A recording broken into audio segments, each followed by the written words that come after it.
Hello, hello. Good evening, my friends. It's good to see you. Hope everybody's doing well. Hope you've had a pleasant Thursday. Uh-oh. Zebra doesn't have any balls, but she's got potato butts.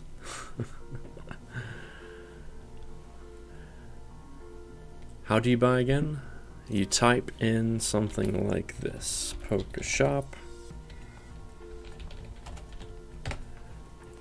Depending on how much money you have, depends on what number. If you do just poke shop, poke ball, that's the same as doing one. So I just bought 10. For, whatever reasons. It's good to see you. Hicks, welcome in. Goldie, our author, good to see you, sir. And Savage Zebra, hello, hello. And Aranel Kendi, also another great reader. I was in Zebra's chat today. It was a good time this morning. While she was doing some stream raiders and lurking, I'm playing you're still playing Fortnite? Come on, girl. Gotta, switch it up a little bit. But hey, I understand when you're stuck on a game, it's hard to get unstuck. I get it. I understand completely. Speaking of stream raiders, we might as well get cracking on ours.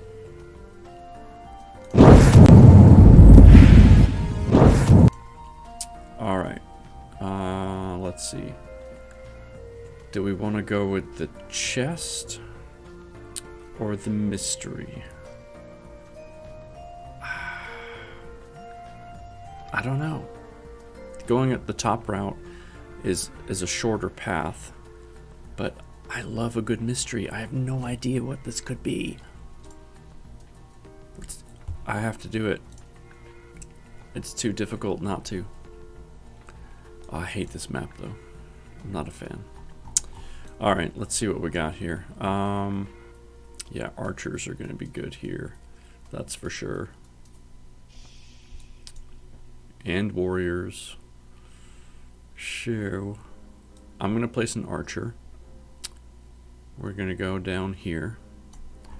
But we definitely need some tanks to defend us, if at all possible.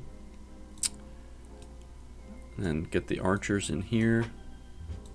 Get some melee going. And then place whatever you want over there. Should be simple enough. Easy peasy. Lemon squeezy. No one says that anymore. I don't know why I said it.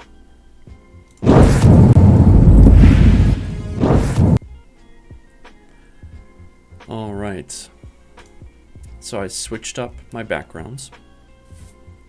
Not at home. I'll be able to join in 15 minutes. Okay, no worries. I understand. We will survive. Maybe. We'll find out. Not a big deal. But yeah, how's everybody doing? How's the day treating you? How's the week been overall? Hopefully nothing too crazy has happened in your lives where you're just pulling your hair out. Hopefully tonight can be a relaxing moment for you. Just chilling out with the music, listening to me read a book, the occasional Stream Raiders battle, all the good stuff. So that's what this stream is all about. It's not supposed to be a big hype kind of stream. Although, hype things do happen, that's for sure. Speaking of, let's read books. I got those added recently. Pretty happy about that. And of course, for those that stream, Twitch just released the capability of adding even more emotes. So for those of you that are subbed, you'll see a few new ones in there. For example,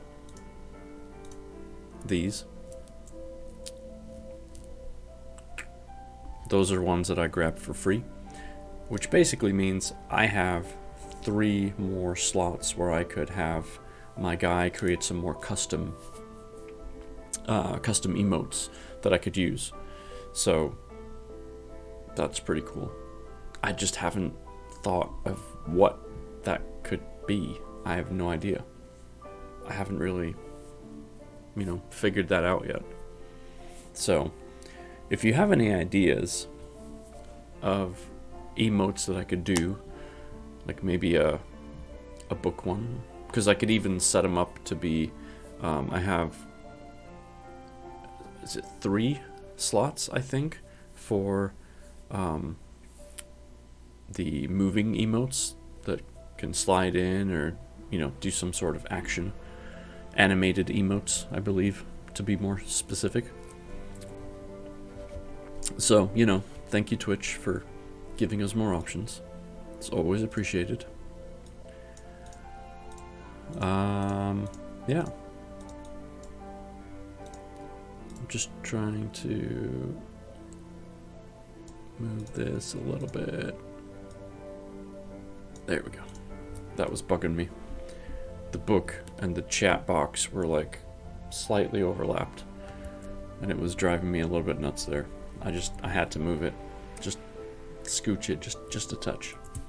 So, and if we get one more sub, that'll give me a 4th slot.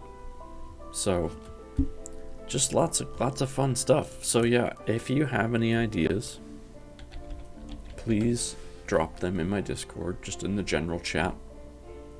I'm taking everything into consideration. I am looking at everything I can to get ideas without, completely copying somebody else. I want to be original. I'm thinking about doing like an open book kind of display with the sunglasses in front of it.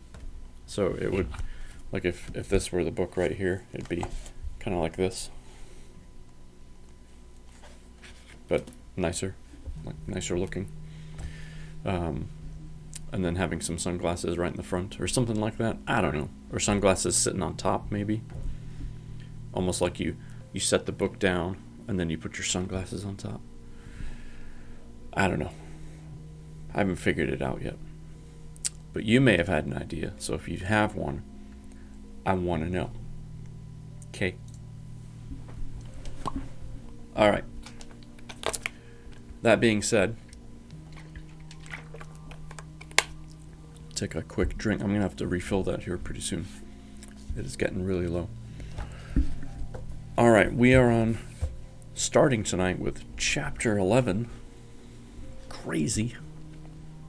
But before we do that, let me give a brief recap of the few chapters that we did prior to this, 8 through 10.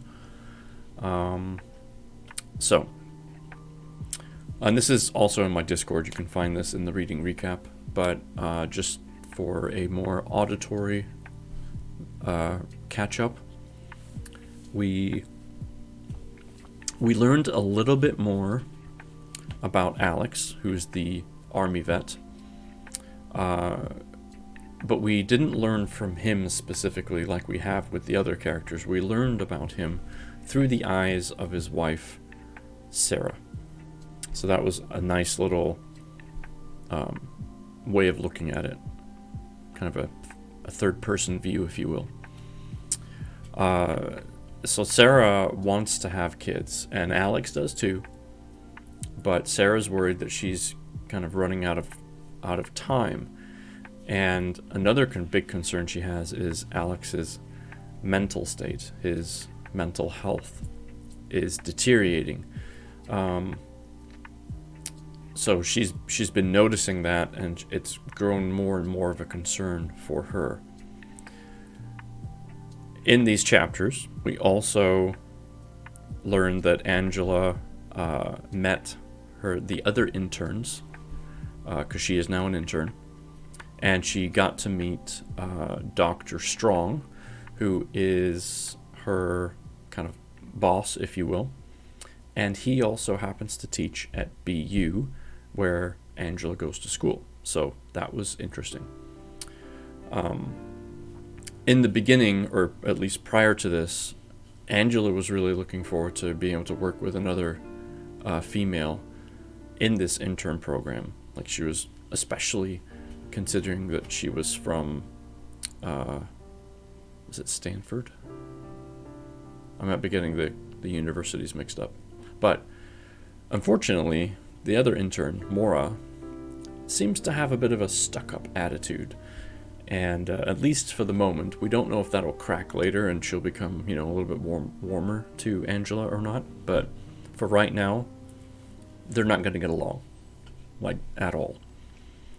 So that's basically kind of a really small snippet of what's happened in the past few chapters. And yeah, so that's what we know. Let's see what I miss. Hicks says, trying as Stream Raiders, but I have no idea what the heck I'm doing. Oh well, I'll enjoy the book. That's okay. I'm on my phone, so maybe that makes a difference. The display on your phone is a little bit different. Yes. But let's see. You did put down a unit. Not where you want to put it, but that's okay. It's on there. And that's all that matters. JDR, hello. Welcome in. JDR, we're playing Stream Raiders. If you want to drop some units, we just got started. We might lose this first battle, just because of not enough people, but that's okay. The first one is usually... You already placed. Fantastic. Did I just not even see it? Yes, you did. You put down the War Beast. Fantastic. Awesome. Thank you. You couldn't tell where I put it? Yeah, that's okay. It's alright. Don't worry about it. It's in there, and that's what matters the most. Alright, music in my head is a little bit loud, so let me just turn my volume down. And there's Aranel. Thank you, Aranel. Now JDR, you're subbed. Thank you so much. I almost got a bit of a shock when I heard that in my head, because I wasn't expecting it. Thank you, Aranel. That's very kind of you. You don't have to do that, though. Stop giving people gifts. That's a strange thing to ask, I know. It sounds weird when I say it out loud. But yes, either way. Thank you so much. And now I've got another emote slot that I can open up, so I got to figure out what I'm gonna do. Okay. All right. We came here to listen to a book, not to listen to me ramble. So let's put that into practice. We're gonna get started tonight with Chapter 11. Don't look now, Atkinson. But you have someone new following you. And thank you for the follow as well. Appreciate it. Alright, so yes, we are on Chapter 11. So this is our time frame here is the end of May in 2020. We're at Angela's apartment in Boston, and it's in the evening time. I swear I followed you months ago. I didn't know why I wasn't. I don't know. Don't worry about it. It's cool. It's all gravy. It's all gravy, baby. Another emote was my objective. Well, consider your objective complete. You may stand down, soldier. And there's a wild deerling in the chat if you're trying to catch a deerling. Good luck. Alright. On to the reading. So, just a reminder, end of May, Angela's apartment in Boston. Evening time frame. At the end of her first week at the needle internship, Angela returns to her apartment, excited and exhausted. As she opens the door to the apartment, she can hear that Sammy has beaten her home. Sammy's melodic and slightly off-tune voice is heard from the living room as she sings along to Ed Sheeran's latest hit. "Sammy, I'm home. I'm going to change," Angela calls out as she turns towards her bedroom. Several minutes later, Angela emerges from her room wearing jeans and a black sleeveless t-shirt. Sammy's singing is even more animated as she sings along to Beyoncé's anthem of girl power. Angela closes the distance and taps Sammy on the back to get her attention. Sammy screams in affright and turns to see Angela. Relief washes over her face as she clutches her chest. She was obviously very much into that song. "God, you scared me. What are you, some sort of ninja?" jokes Sammy. "You seem to be in a good mood. A good day at work?" "The work is completely boring. However, the place is filled with cute lawyers," responds Sammy. "Do tell," prompts Angela. "I spend the day making copies, typing up interview notes, and researching legal cases. I'm a glorified secretary, but the position also allows me to interact with all the different attorneys. I already have my eye on a couple of them," Sammy reveals. "How was your day?" "It was amazing. It is fascinating to be working on the infectious properties of the plague." "Didn't we cure the plague hundreds of years ago?" asks Sammy. "No. There are cases of the plague every year, mostly in Africa and Asia. Los Angeles had a plague outbreak in 1924. We are working with plague samples from Madagascar outbreak to test our theories." Are your scientist friends going to cure the SARS outbreak?" asks Sammy. "I don't think the Boston lab is working on that. I imagine the Chinese scientists are focusing on it, as it is their backyard," postulates Angela. "It's not just there," says Sammy with a curious tone. "What do you mean?" asks Angela, confused. "It's been all over the news today. There have been confirmed SARS cases in Eastern Europe, India, and Australia. How did you not hear about this?" wonders Sammy. "The lab is on a closed network. For security reasons, there's no outside internet access. We also have to turn in our phones each morning. I'm basically in a blackout bubble all day," Angela says defensively. Sammy hands Angela her iPad, which is queued up to an article regarding the SARS outbreak. Yes, this was written before COVID-19. Just a interesting coinkydink. SARS outbreak extends beyond the Asian continent. Roger Noonan. Sydney, Australia. In less than a month since the identification of a flu-like outbreak seized the Guangxi province of China, the virus has traveled beyond the Asian continent. Early this morning, doctors at Australia's St. Vincent Hospital confirmed they treated a severe acute respiratory syndrome, SARS, patient. SARS is a viral respiratory illness related to the coronavirus that, untreated, can be deadly. The St. Vincent's patient recently arrived from the epicenter of the current outbreak. Over the weekend, the World Health Organization confirmed that a patient in Vietnam died after exhibiting flu-like symptoms. The WHO confirmed the victim has contracted the SARS virus after visiting the infected region of China. The Chinese government still refuses to provide transparency into the recent outbreak. In a rare acknowledgement of the crisis on state television, Wei Deng, the head of the Office of Health Emergency, addressed medical personnel. Deng said, "Since the confirmation of SARS cases in nearby Vietnam, I have grown very concerned. It is our mission to protect the people of China. We will take every step to ensure the health and safety of the Chinese citizens. Deng did not directly reference the suspected cases in China, but does appear to be taking preventative measures. The virus appears to be spreading over land to neighboring countries. More than half a dozen cases are now reported in countries such as India, Vietnam, North Korea, South Korea, and Australia. Phil Cashman from the Centers for Disease Control and Prevention said, "We can expect further expansion of this outbreak as migrant borders travel throughout the region. It is important that our Chinese counterparts work with us so we can accurately build projection and containment models. This area of the world has an extended history of epidemics. Besides the 2003 SARS outbreak, this area is infamous for being ground zero for the bubonic plague outbreak in the 14th century. Today, the World Health Organization's Advisory Committee declared the outbreak a public health emergency of international concern. This declaration designates a public health crisis of possible global reach that potentially requires a coordinated international response.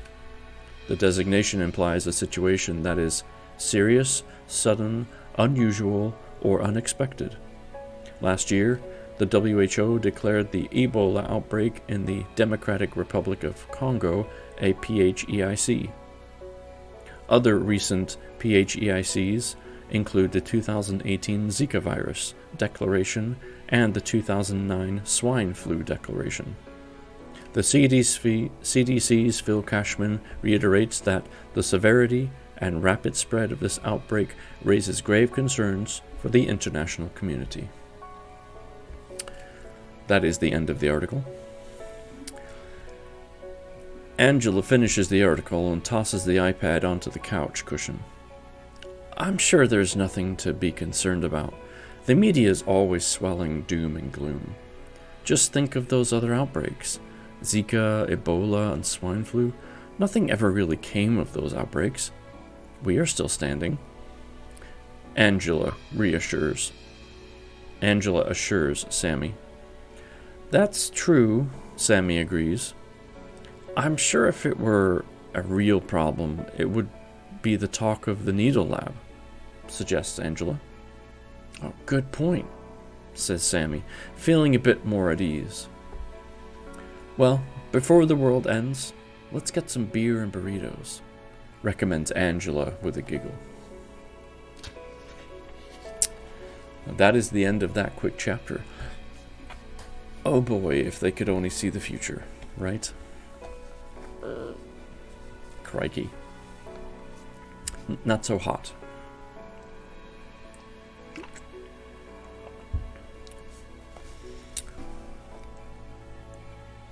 Let's see, Bad Habits is Ed's latest hit.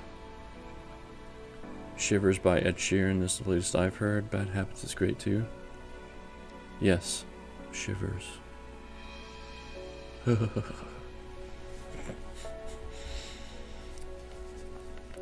I really have to remember that these things are recorded and everything I do is going to be around forever. So there you go. Alright, Chapter 12. Early June 2020. Houston Methodist Hospital Emergency Room. Morning time frame. A warm blast of air envelopes Sarah as she passes through the sliding glass doors into the foyer of the hospital. She collapses her umbrella, wraps the vinyl string around the cylinder, and snaps the strap into place. With a couple of steps, she reaches the interior set of doors and walks into the emergency room waiting area. She exchanges pleasantries with Gail at the front desk and walks towards the nurse's station at the center of the emergency room. She glances at the whiteboard room assignments to see only a few rooms currently have occupants. She is excited to be starting during a lull in the activity. This will allow her to gossip with the other nurses and get a proper update on the night shift patients. She enters a nursing station and takes a seat in front of one of the medical computer terminals. Carol greets her and provides a brief recap on the current patients on the floor. Excuse me. It's like they say. Or it's like they say the future saw. Not... Oh. It's like they saw the future. Okay. I was like, what?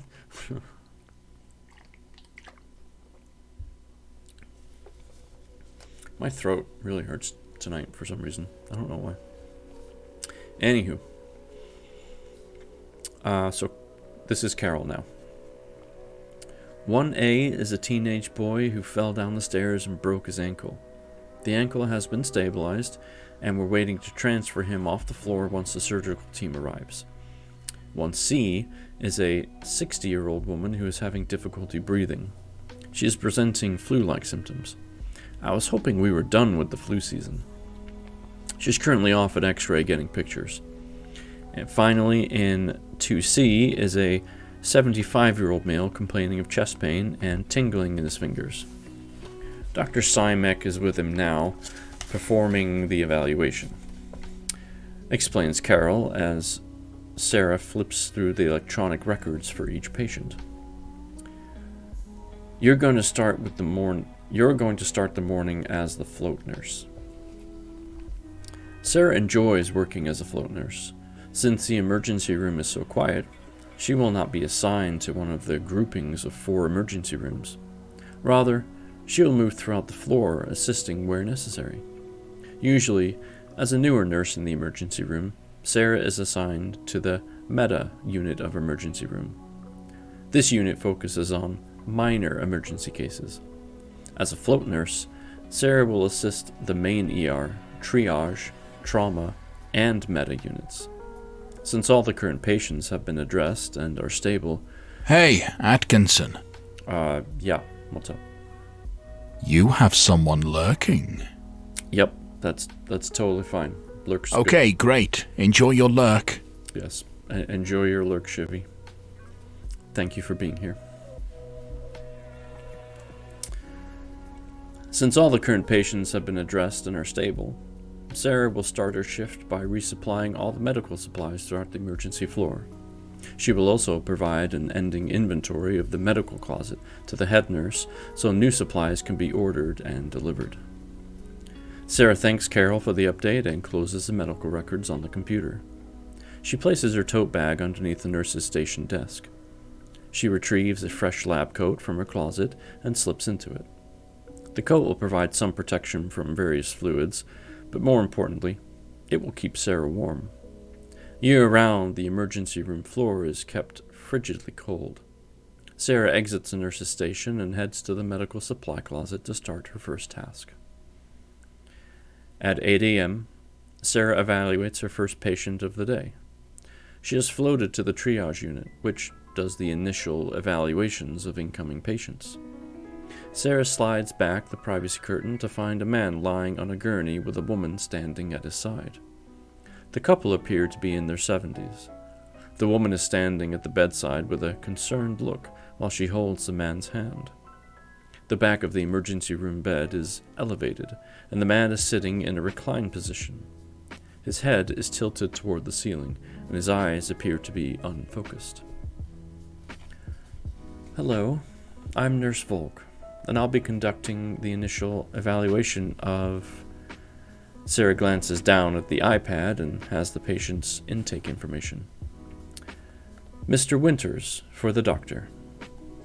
Sarah gathers information on Mr. Winters' medical history and his recent episode of unexpected confusion. She probes the couple on the specifics of Mr. Winters' episode. How was he last night when you went to bed? Perfectly fine. I'm worried he may have had a stroke or something, states the wife. There are many potential causes of sudden confusion, some more serious than others. As you mentioned, stroke is one of the possibilities. However, there are several other potential causes. Ultimately, we will be sure to get to the bottom of whatever is going on. Let me ask you some more questions. In the intake, it says your husband is on Lanoxin. Can you tell me more about that? Why? Is that bad? Blue Wave. Hello. Why is he on it? He actually just started the medication yesterday. He's had an arterial heart flutter, and his cardiac doctor said that this medication could help. Lanoxin is a cardiac glycoside medication. It is used to treat several heart conditions, including flutters. Generally, it is a very safe medication, with millions of Americans taking it each year. However, elderly individuals can have some adverse reactions to this medication, depending on the dosage. I'm going to share this information with the doctor, and we will determine the next steps. I am sure the front desk told you, while he is here, he should only take medications administered by the hospital. When was he supposed to take the Lanoxin next? 13th. Hello. Welcome in. He takes it once a day before bedtime. That's my best impression of an older lady voice, okay? No judgments.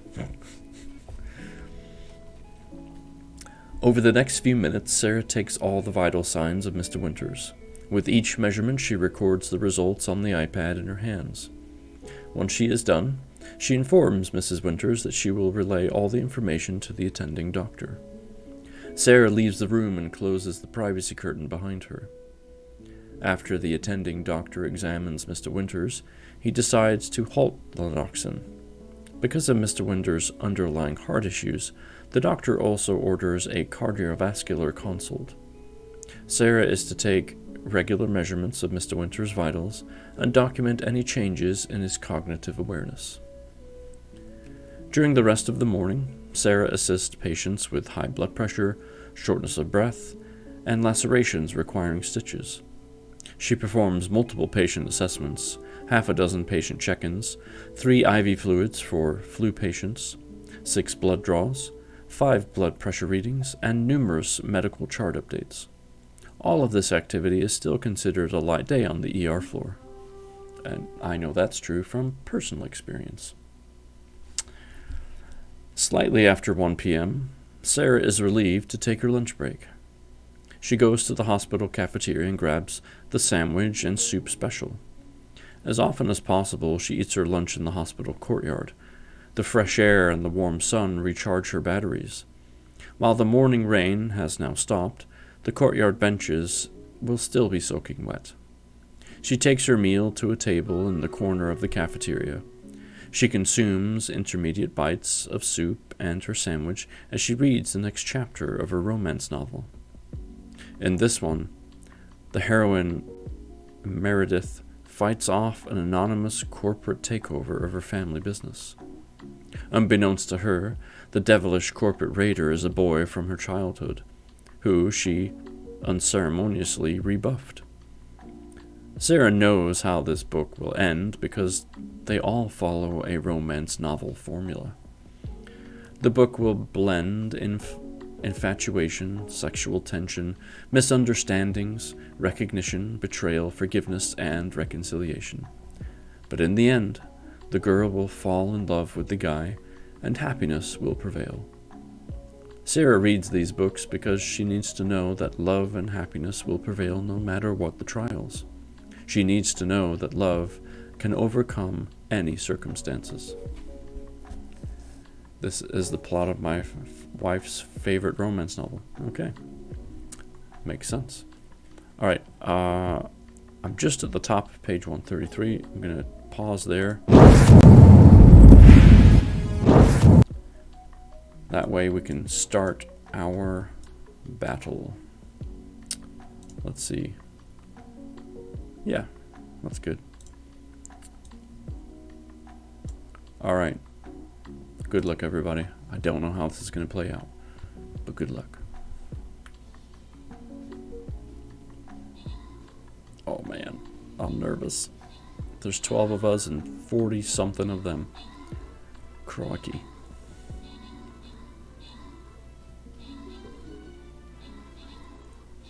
Don't let them get too close. You know what? Oh, it's gonna be close. Yeah, no, this ain't happening. That's okay. I figured that would happen on our first run, but that's okay. we're just going to try again. If at first you don't succeed, try again. Ooh, new map. Alrighty. In that case, I'm going to go with Savage's favorite, the Warrior. Alright. Here's the plan, see? We're going to lay down a line of defenses with the Warriors. We're going to put some tanks up top so that we don't get flanked. Behind them, I want to see some archers, some aggressive archers. And if you can, drop in a couple of healers. Beyond that, it's completely up to you. There's your plan, folks. Let's go kill it.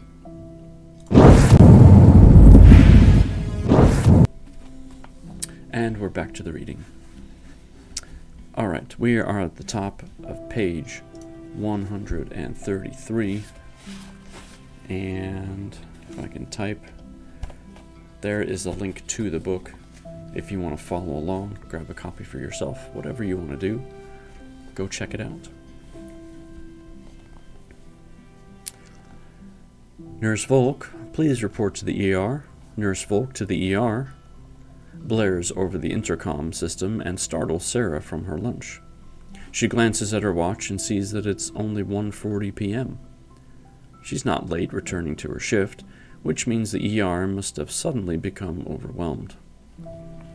She places her plates back on her tray and scampers to the garbage cans by the cafeteria exit. She dumps an empty soup bowl and a plate with half a sandwich into the trash can and places the tray on the shelf behind the garbage cans. She walks briskly across the hospital, back to the ER. Upon her arrival, the ER is in a state of chaos. Nurses and doctors are yelling out instructions. EMTs burst onto the floor, pushing stretchers of bloody, moaning patients. As Sarah crosses the floor toward the trauma unit, she is brushed aside as a swarm of nurses and EMTs perform CPR in one of the new arrivals as they move her into a trauma crash room. 2 police officers are standing outside one emergency room, where a man is heard screaming in agony. During her lunch break, ambulances arrived with motorists from an accident on the highway. Sarah will find out later that the man being guarded by the police had a bout of road rage and ran another car off the road. This created a cascading accident involving 5 vehicles. 2 victims were pronounced dead on the scene, and a 12-year-old girl died in transit to the hospital. The middle-aged man in 4D was arrested for vehicular homicide and will be transferred to a Houston jail once the emergency room staff can stabilize him. Sarah waits for the stretcher to pass and follows the cluster toward the trauma unit. The dying patient is rolled into 1B. Sarah observes that there is a plethora of doctors, nurses, and EMTs already attending to this individual. She glances She glances into room 1A and asks where she can assist. Nurse Tina directs Sarah to start an IV line on the injured person. Sarah has become quite adept at placing IV lines. She steps into the room and quickly washes her hands at the sink. Sarah enjoys placing the IV lines for patients. There is a set of procedure to follow and a sense of accomplishment when the line is ultimately in place. Furthermore, she knows that her work will be used by other nurses and doctors to deliver fluids and medications to the patient. An effective IV line is vital to a patient's medical treatment. That I know is true.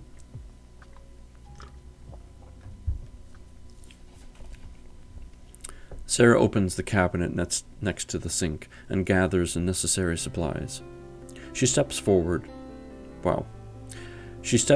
the bed with the patient and places the tourniquet, catheter, saline, alcohol wipe, gauze, and medical tape on the silver tray.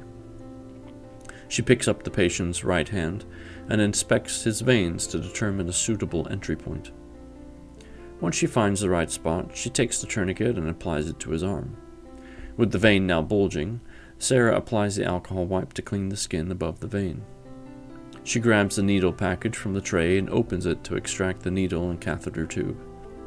She takes the gauze pad and places it just below the chosen entry site. She slides the needle into the vein and allows any excess blood to collect on the gauze pad. Once the needle is in place, Sarah holds it firmly and attaches the catheter tube. She then releases the tourniquet and allows it to fall from the patient's arm.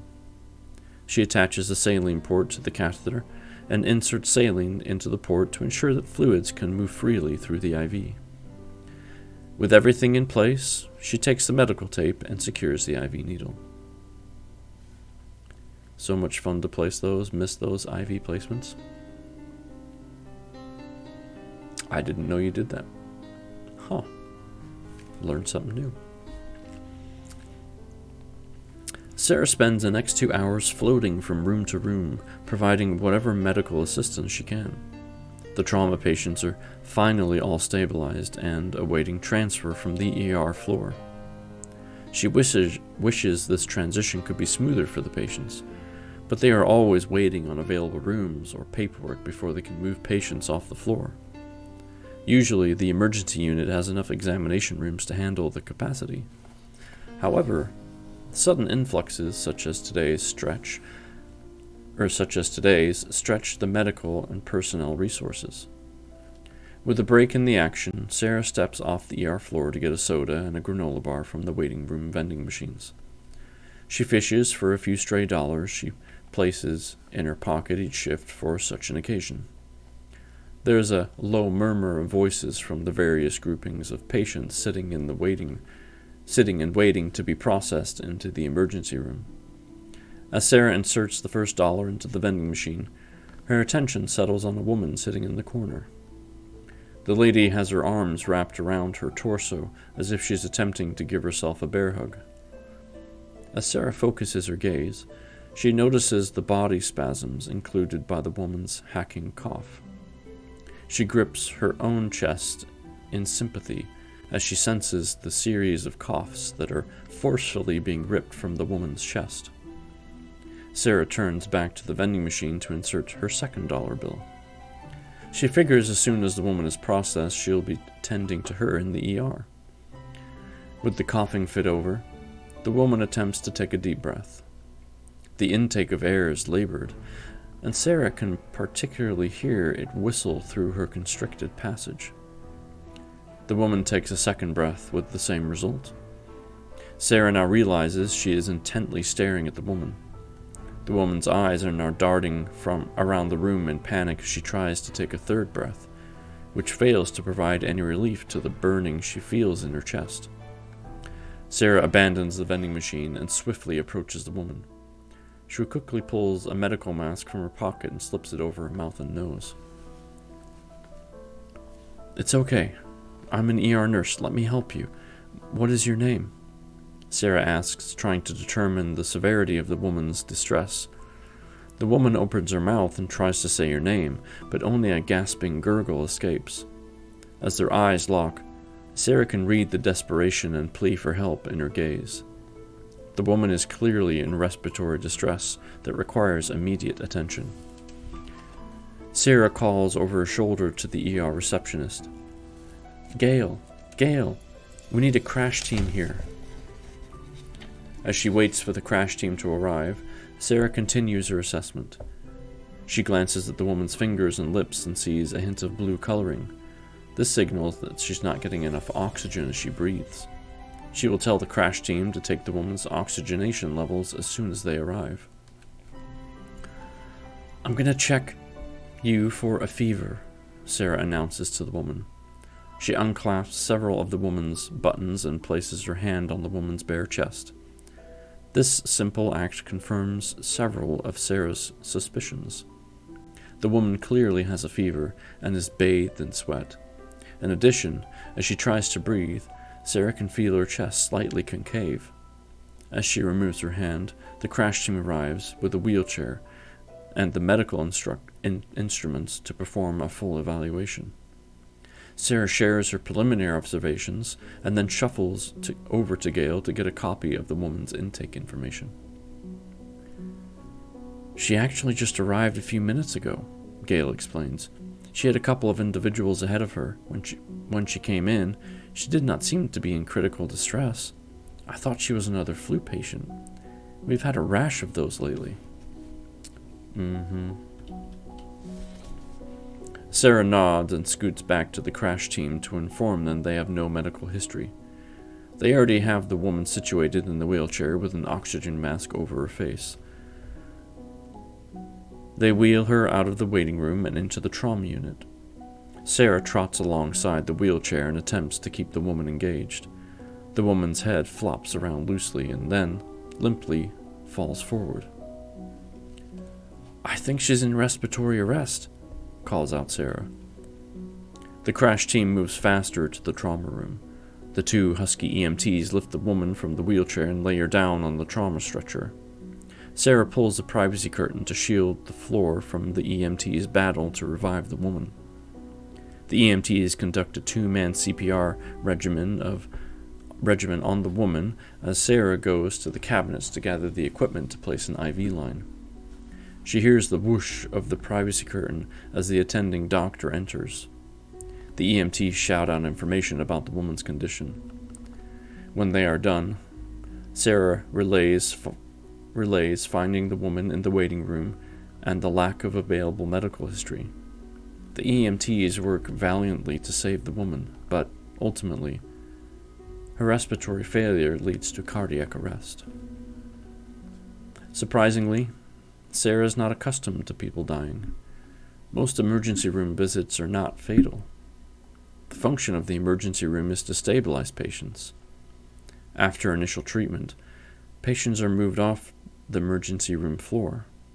The ER is a transportation waypoint toward a patient's final destination. In most cases, the ER doctor and nurses are able to patch patients up and in a few hours return them home.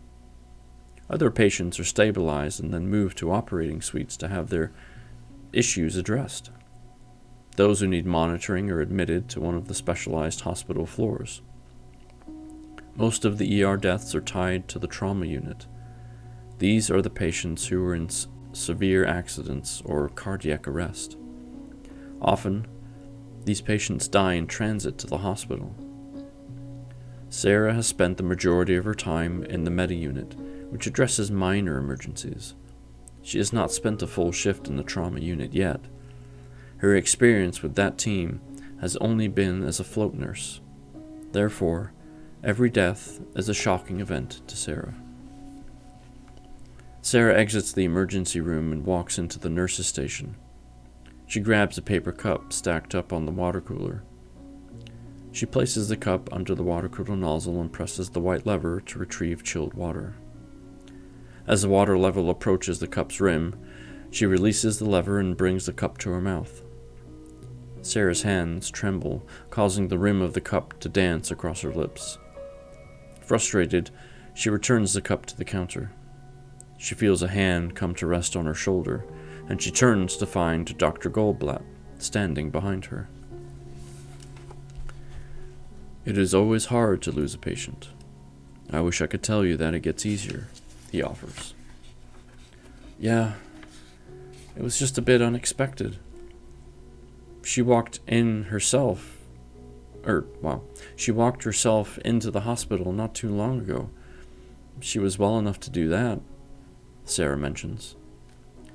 Things can turn quickly in the emergency room, but you lean on your training and the professionals around you to strive for the best outcome, the doctor suggests.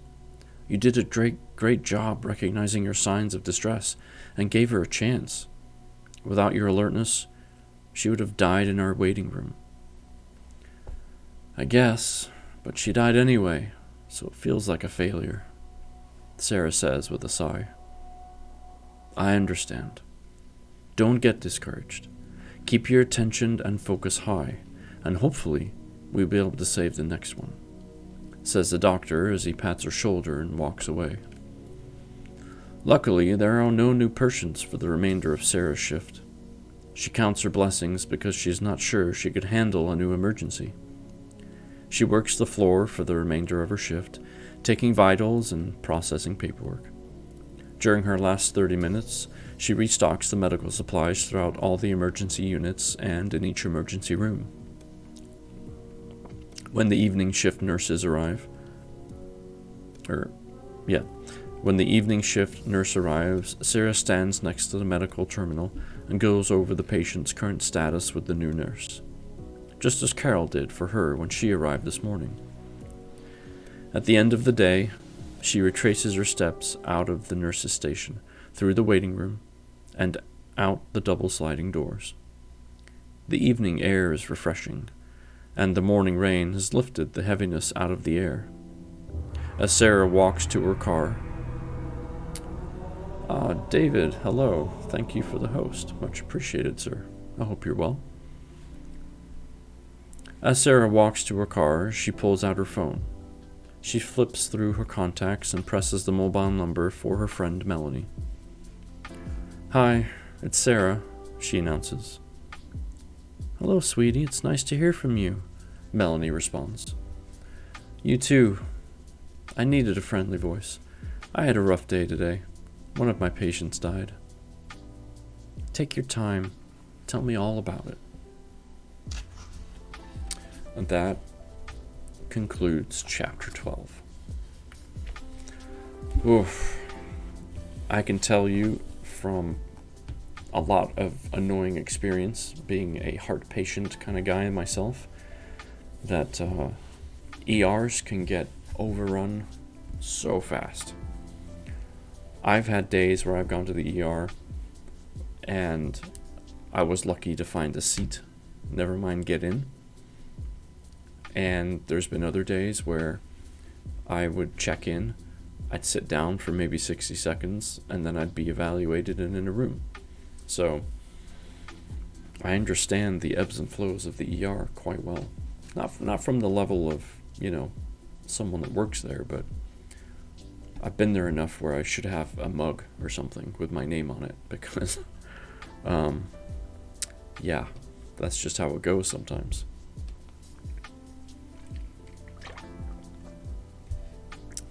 Yeah, Hicks understands. But David, welcome in. How are you, sir? Aranel, can we do some shout-outs since we're between chapters right now? I'd like to shout out Shivy Power. She's a cool streamer. I'd like to shout out yourself. In fact, I will do yours because that's just what a gentleman would do. Aranel is a reader, just like myself. David Air on the Air is also a reader and does music as well. Doing alright, just moved to a new place, so no streams happening until I get this place set up again. But inundated with work. Well, yeah, I can understand. Moving is stressful, takes a long time, and it's not always that fun. There's moments, obviously, but moving is tiresome, so I understand. And then I also want to give a shout out to our zebra friend, who I was mentioning earlier in the stream. If I can get back to my keyboard. Make sure I spell this correctly. And I did not. Yep, totally spelled it wrong. There we go. That's better. Yes, Animal Crossing. Okay. Yep, Zebra likes to play a lot of Animal Crossing. And Fortnite. But she is particularly fond of her Animal Crossing island.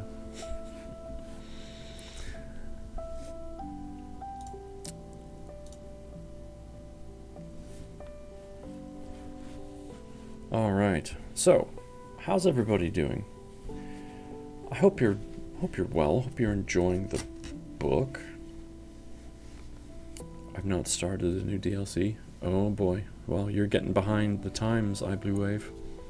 You're getting behind the times. Aranel says, I have power. The Sword of Destiny. Alright, let me just take a quick gander at how long chapter 13's nice and short. So let me read chapter 13, and then we'll probably be right on time for our Stream Raiders battle. I just bought the Animal Crossing for first time. Ooh. Alright, so a lot of people getting into Animal Crossing. I do not own the Switch to play Animal Crossing. I wish, if it were on PC, I think I'd play it, but it's not. So maybe one day, who knows. Alright, chapter 13. We are going back in time to October of 1347, Messina, Sicily, in the early evening. So if just to recap, if you remember from the last time we were here, this is where the merchant ship was coming in, and it was coming in without stopping and at a weird angle, and etc., and it crashed. So hopefully we'll learn some more now. Hicks says, heading out now, have a good read. Thank you, Hicks. Have a wonderful evening. It takes more than an hour to secure the accident. Matteo observes the aftermath and considers himself lucky. 2 of the men who were tangled up right before the ship crashed broke their legs. The other 2 were impaled with wood shards. Ultimately, Matteo is just wet and cold.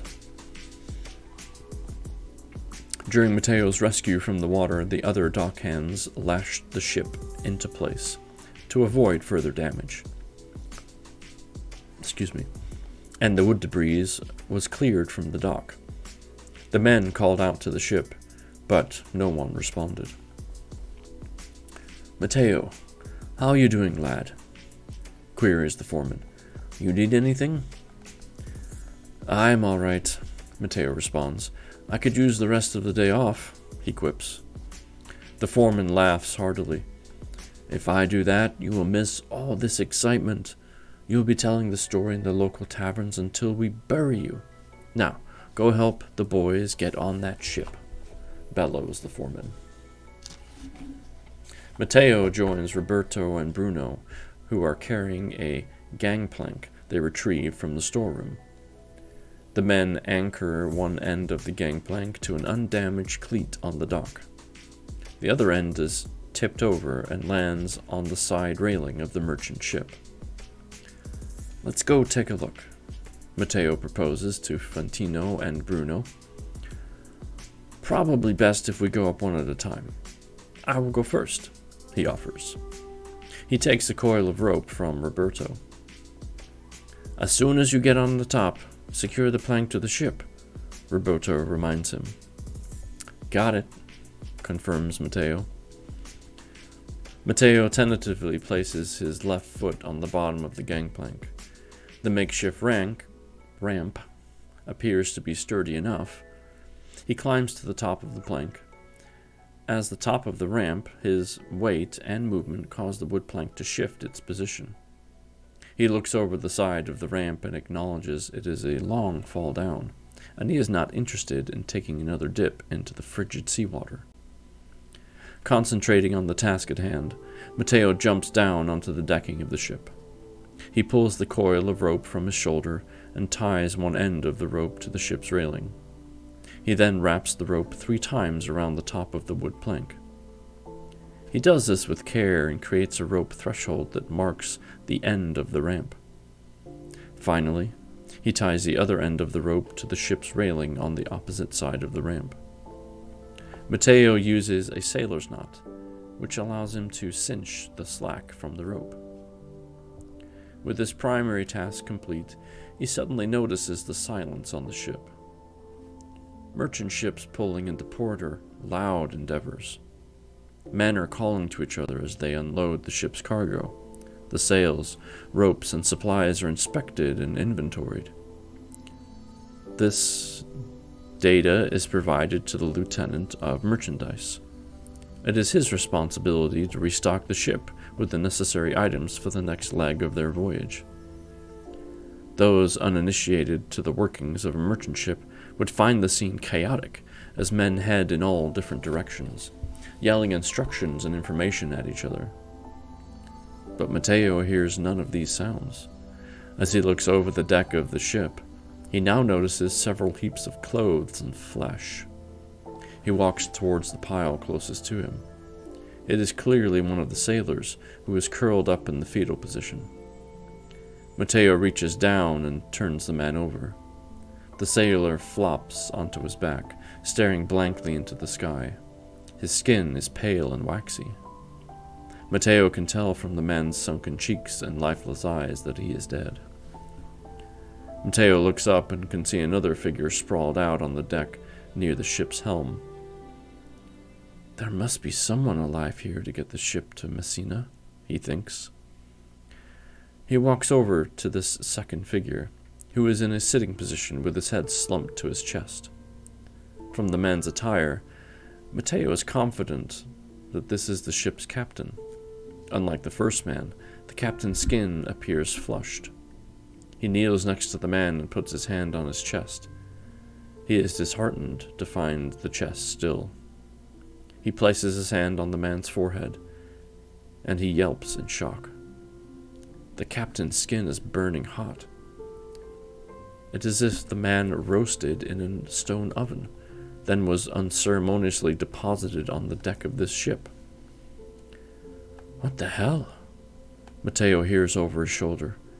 The shock of the broken silence startles him, and he jumps and falls over the dead man next to him. For all that is holy, why would you do that? Chastises Matteo. You scared me half to death. Sorry, Matteo. What happened here? Questions Fantino. I have no idea, admits Matteo. I saw several dead men on the deck, but there should be dozens of men on this craft. They must be below deck, he reasons. Okay, let's get Bruno and the boys to help us search the ship. I will have the foreman send a runner to get a healer, suggests Fantino. I doubt we will need him, remarks Matteo. Matteo and Fantino walk back across the ship. Fantino takes the lead and starts down the ramp. Matteo surveys the ship as he waits for Fantino to make it to the dock. In the shadows of the setting sun, he swears he can see movement. He squints as he bores his vision into the darkness on the edges of the ship.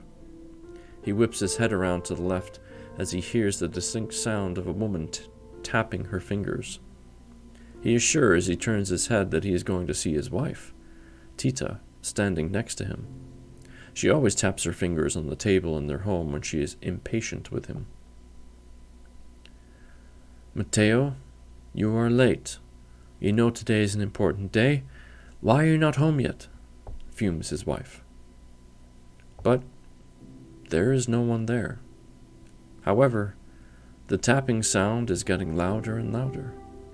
In a panic, Matteo scans to the right, then back to the left unsuccessfully, not finding the source of the noise. Hello? Who is there? He asks with a shrill tone. What happened here? In a rush, the impatient phantoms reveal themselves. With the precision of a coordinated military attack, Matteo's assailants descend on him from every direction. Hundreds of ship rats run at Matteo from the shadows. The lack of human activity emboldens the critters to emerge from their hiding places. In a horrific instant, he has a flash of what happened on this boat. The rats revolted against the sailors. In a full mutiny, the rodents murdered every man on this ship, and clearly, he is next. With no time to run, Matteo throws his arms over his face and tenses for the attack. He can feel his enemy all around as they swarm over his position. However, no killer blow is landed. The rats scurry over the ramp threshold, escaping whatever horror occurred on this vessel. Mateo hears a startled cry below him and then a mixture of yelling and laughing. Some of the boys are clearly enjoying watching the others panic. Mateo braces himself against the railing and shouts, "Can I get some help up here?" And that is the end of chapter 13. Now, we all know what happened really with the rats. So, yeah. They won't learn that until later, I'm quite sure. Or maybe they never learn it at all.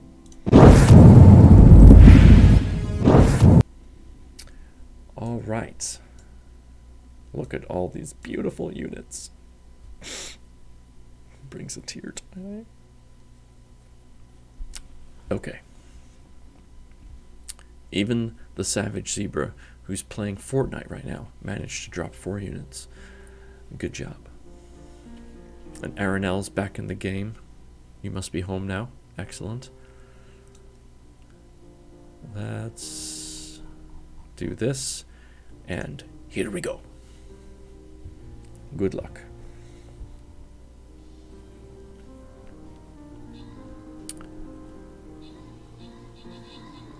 Pew, pew, pew, pew, pew.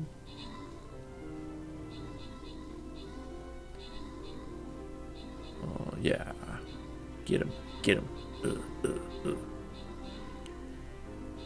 JDR and Aranel taking up the kills and assist spots. A piece of cake. Good job, everybody. Zebra, if you can hear me right now, this is what happens when a good plan comes together.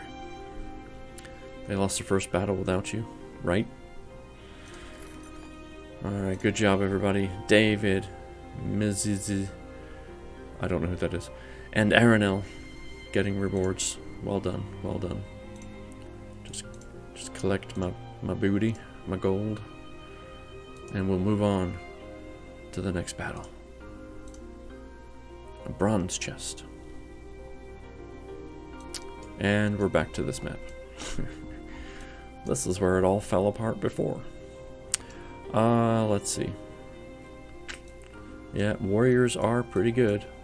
Home and my hunger is being satiated. You're eating. That's good. Glad to hear it.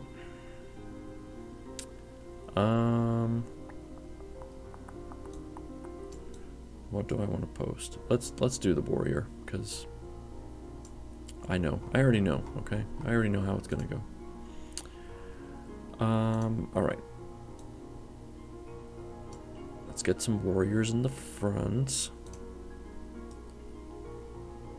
Put some tanks right there. Put some archers in the back. Whatever you want over here. Just understand they might die. It's possible. It is possible. Put a couple of healers in. And for good measure, a flag. Do you have a flag? No flag, no country. Alright. Oh, okay. You had me worried there, Aranel. I was like,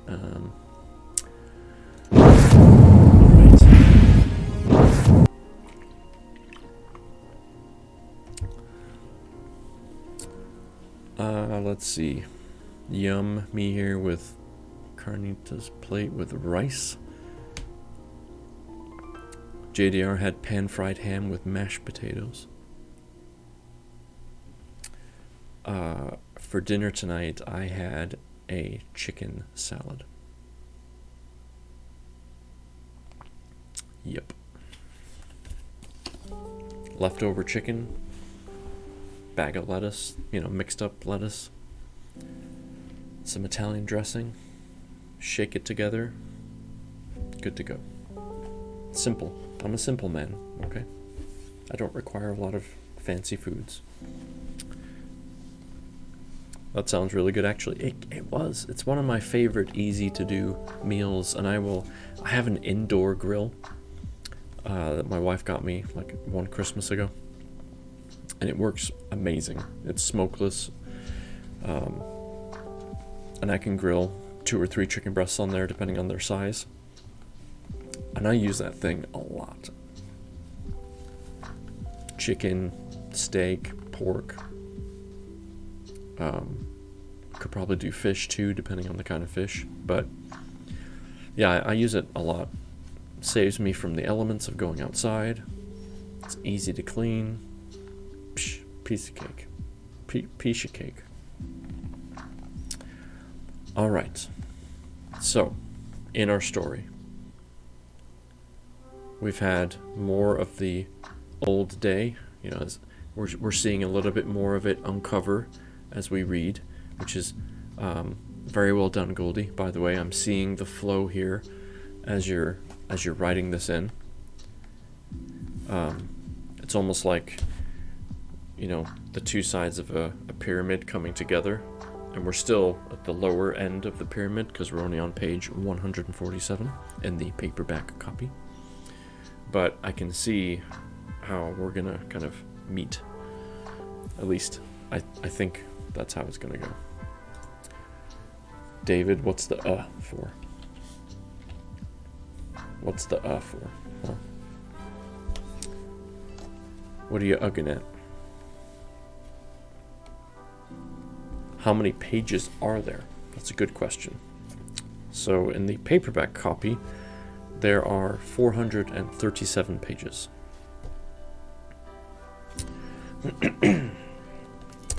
For some stupid reason, my screen messed up. Now I have an archer all by his lonesome. Let me take a look.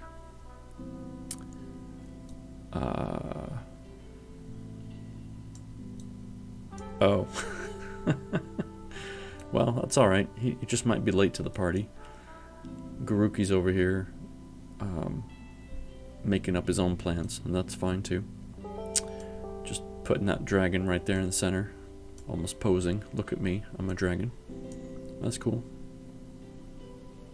It's a yes, we won't be done with this book, you know, quickly, that's for sure. But the great thing is, I don't mind at all, because it's a good story, you know? And it's unfolding little by little. So, Nutella, stop it, Aranel. I gave up eating chocolate. Like, Nutella, I love Nutella. Okay. I want to slap it on a piece of bread and... Oh. Okay. I'm just going to start reading, because otherwise I'm going to be craving chocolate even more than I am now. Alright? So, thanks. Okay, David, you're not helping. Alright. Chapter 14. Early June 2020. Biolab, Boston. And it's lunch.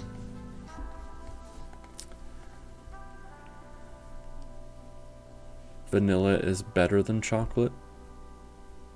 Can someone ban Savage, please? No, I'm just kidding. Don't ban Savage. Savage, you and I will talk about this later, okay? The next month is a blur for Angela. Over the course of the month, the interns get into the habit of meeting each day in the cafeteria for their midday meal. The lab security measures make eating out for lunch impractical. Thus, the group falls into a regular pattern. Okay, I have an idea. Hold on a second. Just hold your horses.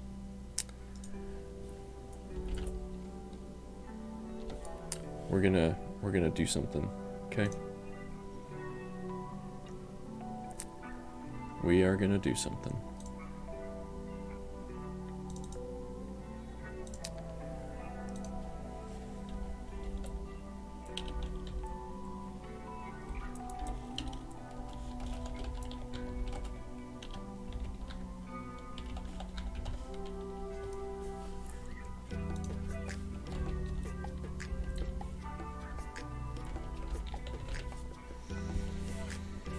Okay.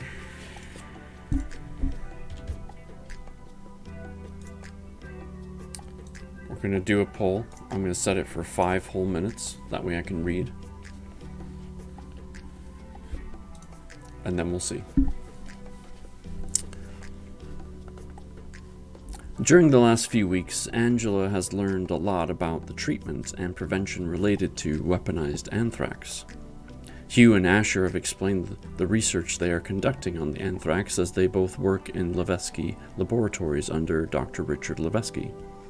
Their laboratory focuses on developing improvements to the prevention and treatment of anthrax exposure. Asher enthusiastically explains that anthrax is a bacterial infection called Bacillus anthracis. Anthracis? One of those words. Exposure to anthrax causes skin, lung, and bowel disease, and if untreated, is deadly. Hugh adds that their lab studies bacterial cultures from infected tissues to determine the particular type of anthrax the subject has come in contact with. How many different types of anthrax are there? Angela questions. There are 4 types of anthrax: cutaneous, inhalation, gastrointestinal, and injection. Inhalation anthrax is considered to be the most deadly form of anthrax. The lab primarily focuses on this type of anthrax, it is one that will create the most destruction if weaponized, explains Hugh. What happens to someone who inhales anthrax? Ponders Maura nervously. Anthrax causes rapid swelling and fluid buildup in the lungs, effectively drowning and suffocating the victim. Asher responds with a grin as he finds it humorous that they are freaking the girls out. The scary thing about anthrax is that it has no characteristic appearance, smell, or taste. Spores themselves are too small to be seen by the naked eye. You can add anthrax to just about anything as a transfer agent. I thought anthrax is a white powder, says Angela. That is just a movie trope. An invisible spore does not pack a cinematic punch, Hugh suggests. The presence of anthrax can only be identified through sophisticated laboratory testing. Well, to be fair, the weaponization of anthrax requires the milling the spores into particular small enough to ensure that they remain suspended in the air for long periods of time. Mixing the spores with baby powder, for example, assists in this airborne requirement, counters Asher. Did I vote? No, I did not. But my vote will be counted afterwards. How do you treat exposure? Maura inquires.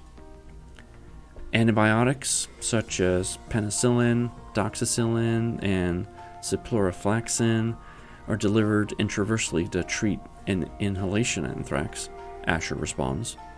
In addition, there's a drug called Anthem that is an anthrax and antitoxin that was approved by the FDA in 2016. Anthem neutralizes the bacterial toxins that cause the symptoms associated with anthrax. More importantly, there is an anthrax vaccine that was developed in the 1960s.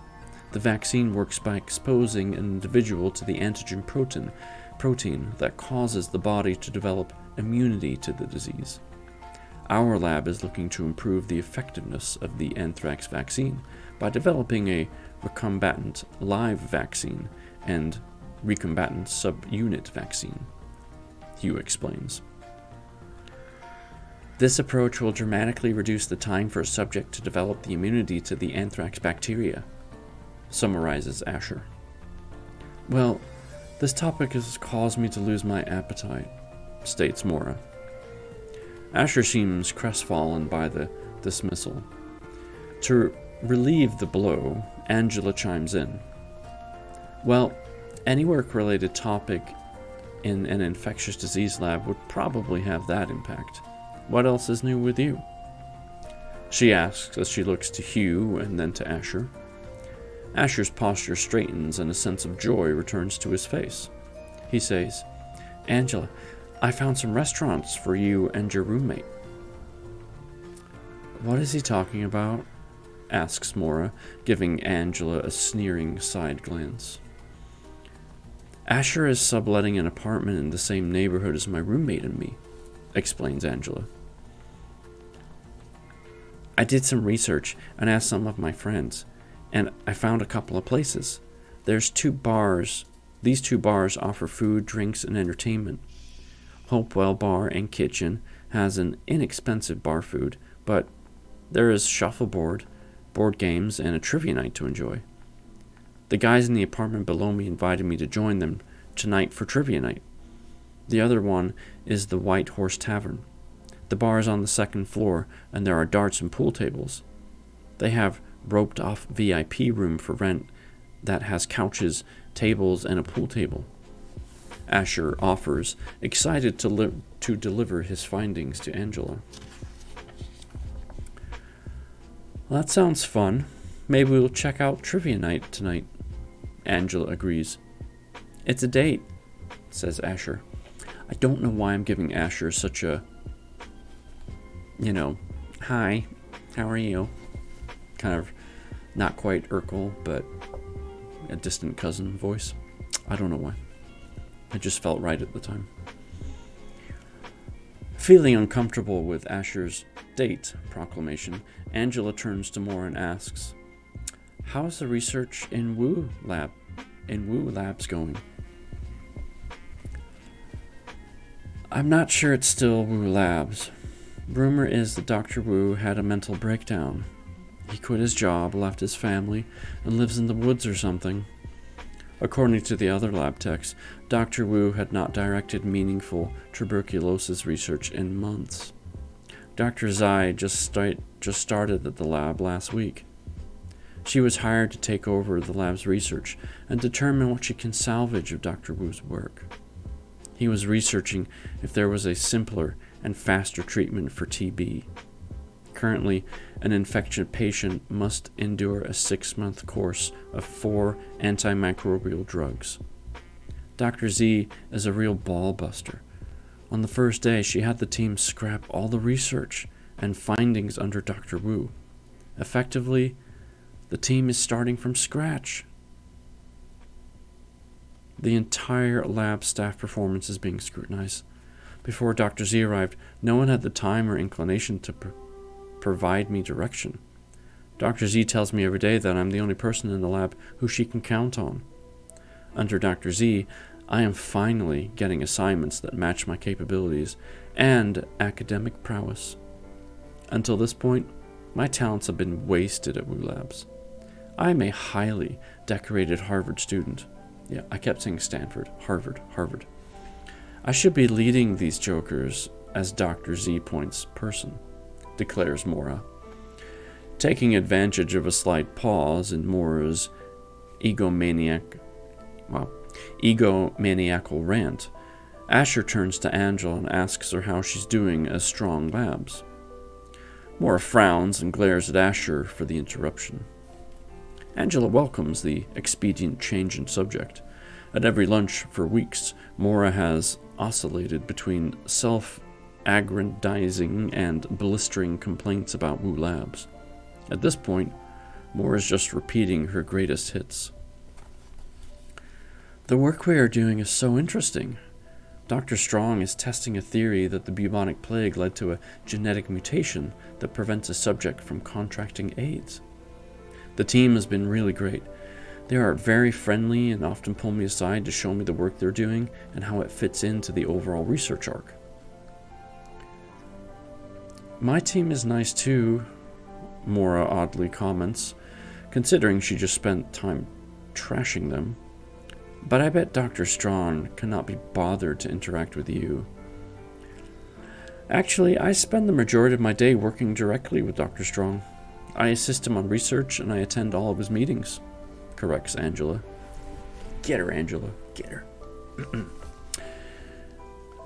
"As his coffee server?" asks Mora incredulously. "No. I am contributing to research that could help cure AIDS. I've not been sitting for weeks with my thumb up my ass working on useless research on a disease that was cured in the 1940s. Angela shoots back. With a scowl of disgust, she turns away from Mora. I, too, have lost my appetite, she says to the boys. Turning to Asher, she says, I will probably see you tonight at trivia night. After work, text me the address. What's your favorite ways to eat Nutella? Asking for a friend. Are you, though? Are you? And my favorite way is definitely on a sandwich. Alright, I need to view these results. Look at that. Chocolate with 75% of the votes. I'm telling you right now, it's a landslide. Zebra, I know you like vanilla, but you are outvoted in the group. That's all I'm going to say. I'm just going to leave it there. I'm just going to leave it there. You do with that what you will. Fuming with anger after being belittled by Mora, Angela leaves the lunch table. She throws away her garbage and leaves the lunch tray on the rack next to the garbage can. With the lunch conversation lingering in her mind, Angela absent-mindedly retraces her steps back to the Strong Labs. Muttering to herself alternative responses to Mora, Angela rounds the corner of the hallway leading to Strong Labs and walks headlong into Ethan. The sudden collision snaps Angela to attention and knocks the binders out of Ethan's hands. The 3-ring binders crash to the ground. The ring mechanism on the top binder spring open upon connecting with the floor, and papers burst from the binder, scattering across the hallway. She didn't vote, I did. I'm the double agent. Well, you're still outvoted. Dr. Strong, I am so sorry. Angela nervously sputters as she bends down on one knee in front of Ethan and begins to pick up the papers plastered across the floor. Angela, it's no problem. Just a minor mishap. And remember, call me Ethan. He responds. Okay, is anybody else imagining Ethan to be this, like, perfect cheekbone, 5 o'clock shadow, just the right amount of hair and, hair product, whatever you put in your hair. And she's like just smitten with him. That's what I'm seeing in my head right now. Vanilla is great. Vanilla is a great vehicle for topping, including chocolate. Goof, that is supposed to be his vibe. Okay. Aranel, chocolate toppings also go well on chocolate ice cream. That's all I'm going to say. Of course. Sorry, Dr. Ethan, I was lost in thought, Angela explains. Considering the big problems of the universe, he asks. Always, she says with a giggle as she tucks her hair behind her right ear. Ethan kneels down next to Angela and begins picking up the papers. Again, I'm sorry I knocked your research onto the floor, she repeats. It is not research. Well, not exactly. It is my speech for a presentation at Harvard this evening, he mentions. Angela suddenly stops in her tracks at the mention of Harvard. With a stack of papers in her hands, she looks up at Ethan and asks, What speech at Harvard? Okay, $10 says that he's going to invite her, and now she's torn between that and the trivia night. I regularly give lectures on the academic circuit. This evening, I'm delivering a speech on the impact of the bubonic plague on the development of Europe, he details. I've never been to a Harvard lecture hall, admits Angela. Well, we will have to rectify that. Would you like to be my honored guest for my plague lecture? It is guaranteed to be a life-changing experience, offers Ethan. That sounds amazing. What time is the lecture? She asks. The speech starts at 8 p.m., But why don't you meet me at my colleague's office on the Harvard campus at 7:30? I'll give you a short tour, and then we can head to the lecture hall for the presentation. Sound good? Suggests Ethan. That sounds perfect, says Angela. Ethan rips off the corner of a piece of paper he's holding. On the paper, he writes down the building and room number of his friend's office at Harvard. He hands the piece of paper to Angela and says, "Don't be late."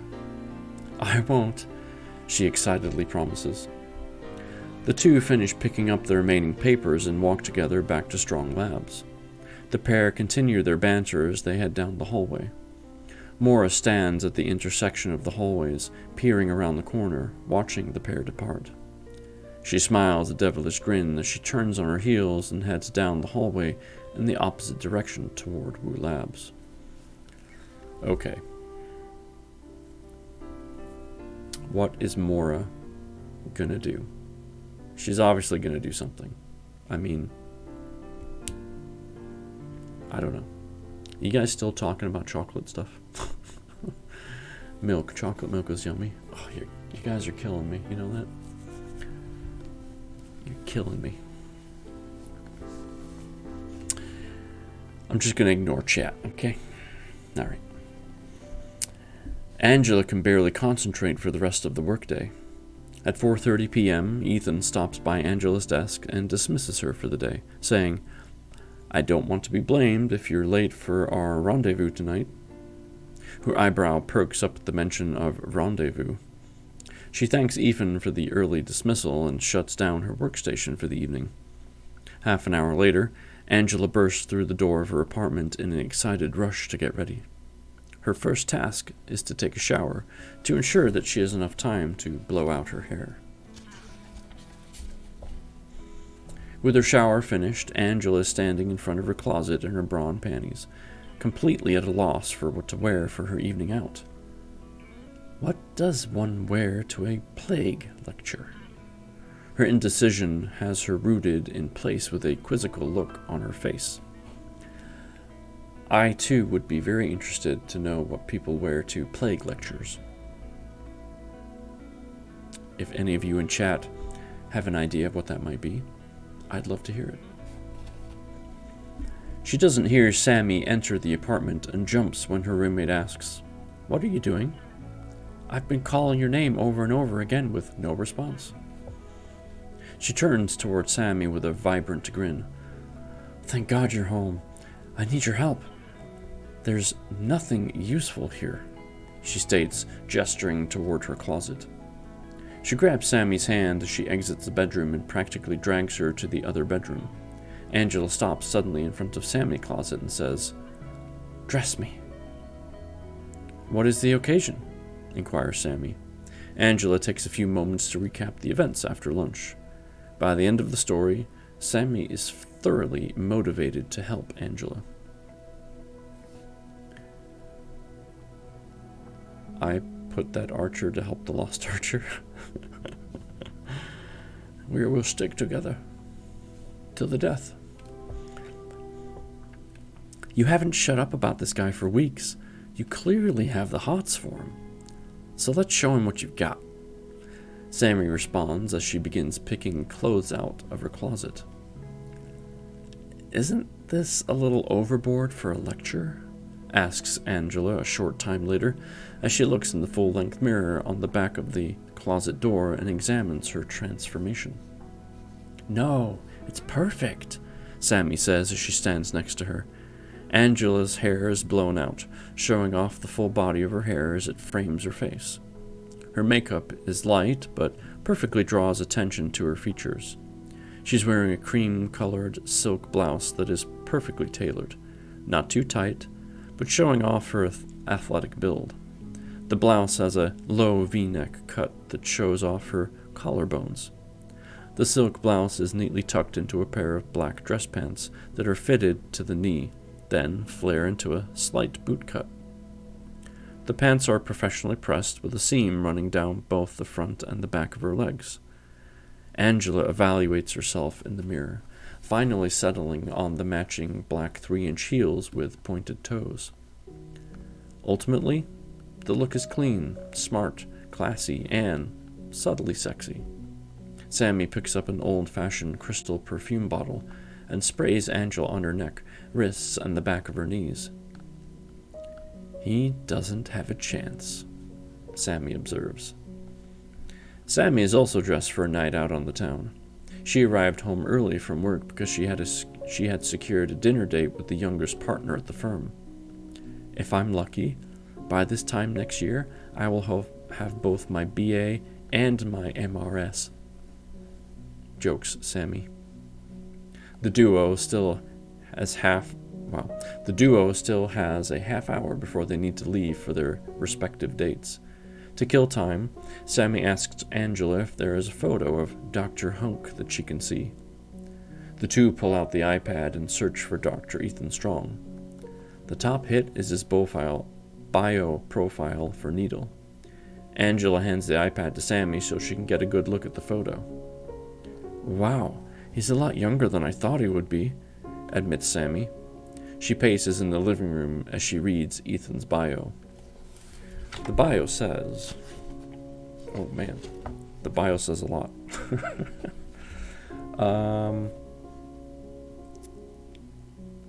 Dang. I'm not even sure where to start. I mean, obviously at the top, but let's just put it this way. The bio is a full page, and that's blurry, so you can't really see it. You don't have to read all that. I wasn't going to, but I thought I'd read some of it. I'm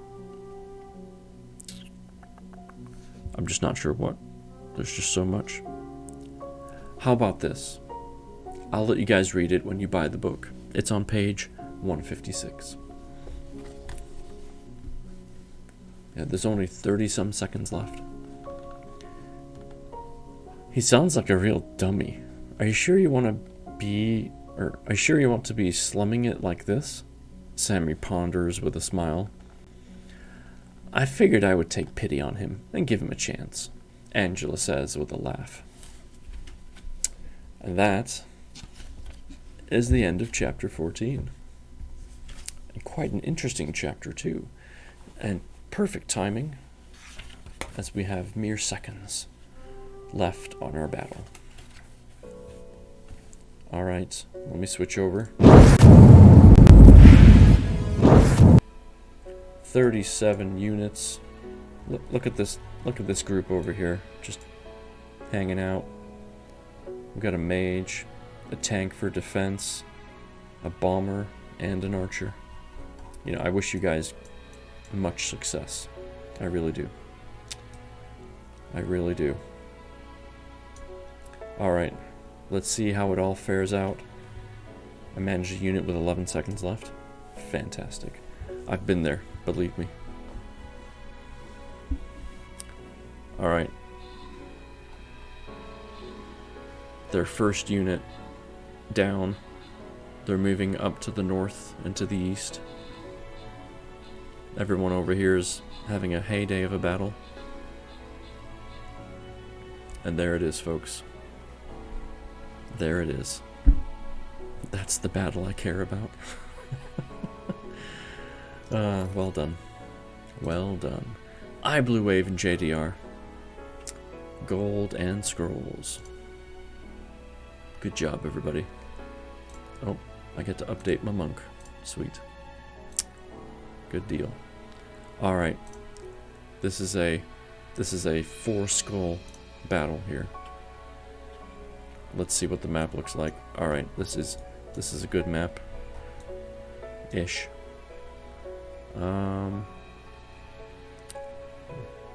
Okay. Don't worry about it, David. Don't sweat it. Alright, I'm gonna lay out some battle plans here. That's a lot of archers. Don't worry, we're not gonna use them all. We need a row of tanks. We need as many tanks as we can get to keep us safe. We're gonna use some melee. And everybody else can be a combination of archers, goofing up my battle plans. Stop it. Okay, there we go.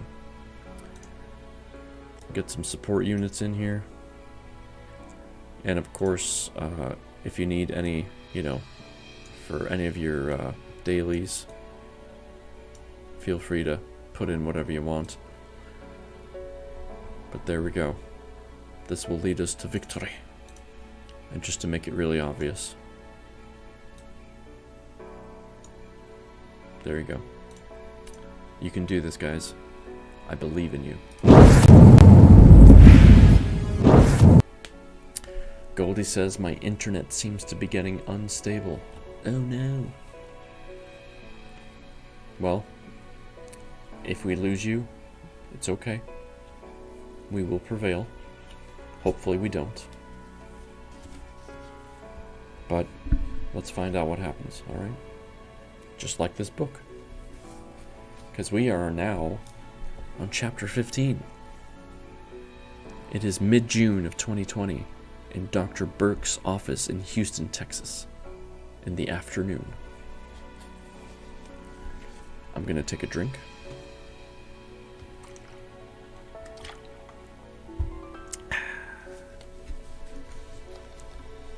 Here we go.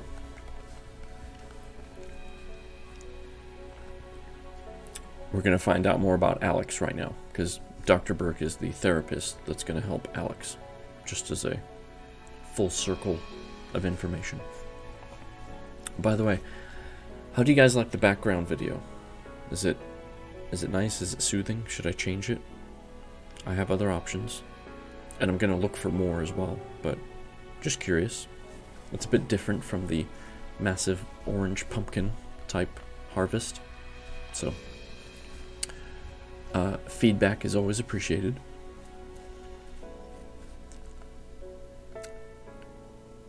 Yeah, it's a good thing you know what happened. Yeah, that's right. It's not like you wrote the book or anything. Alex leans forward and takes a hard candy from the crystal bowl on the desk. He would like to think that this is because the candies remind him of the Russian sweets from his youth.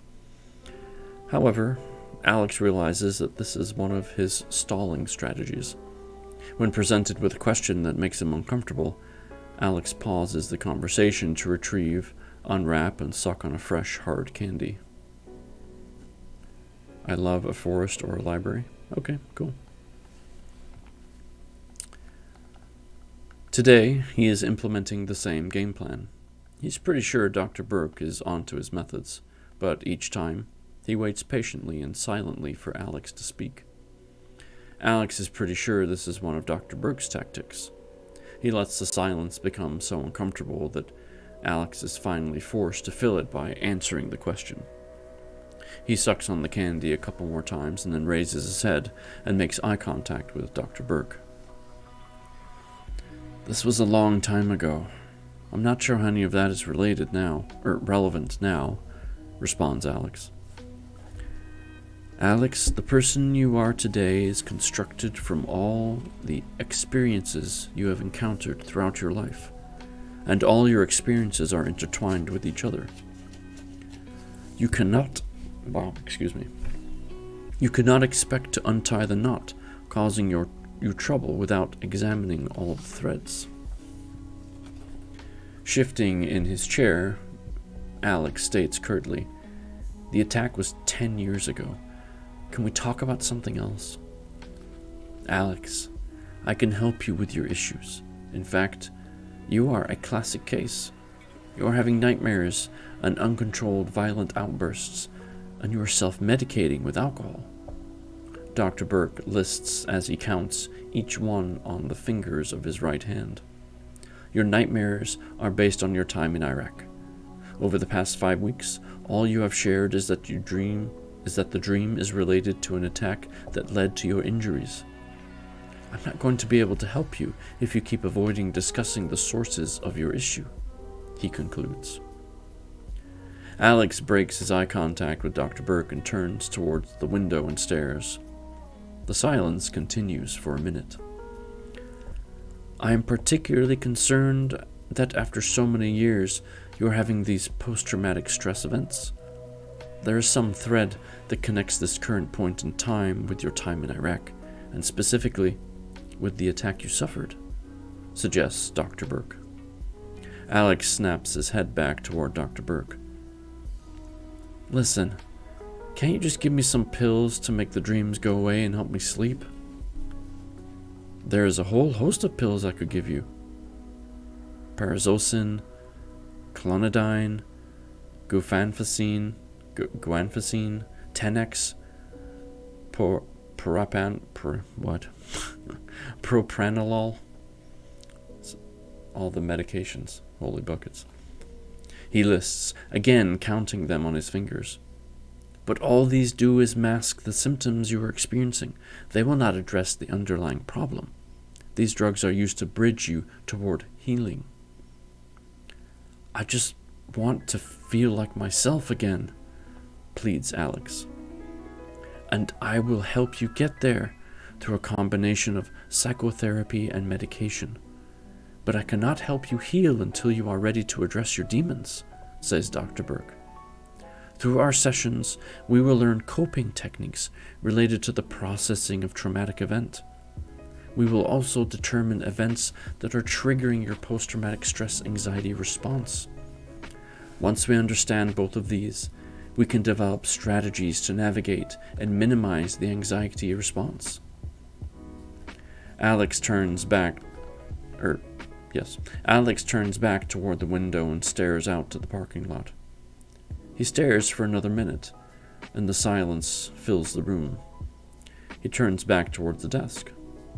He leans forward and grabs another candy. He unwraps it and places the wrapper in his pocket. He pops the candy in his mouth and gives it a good suck. What do you want to know?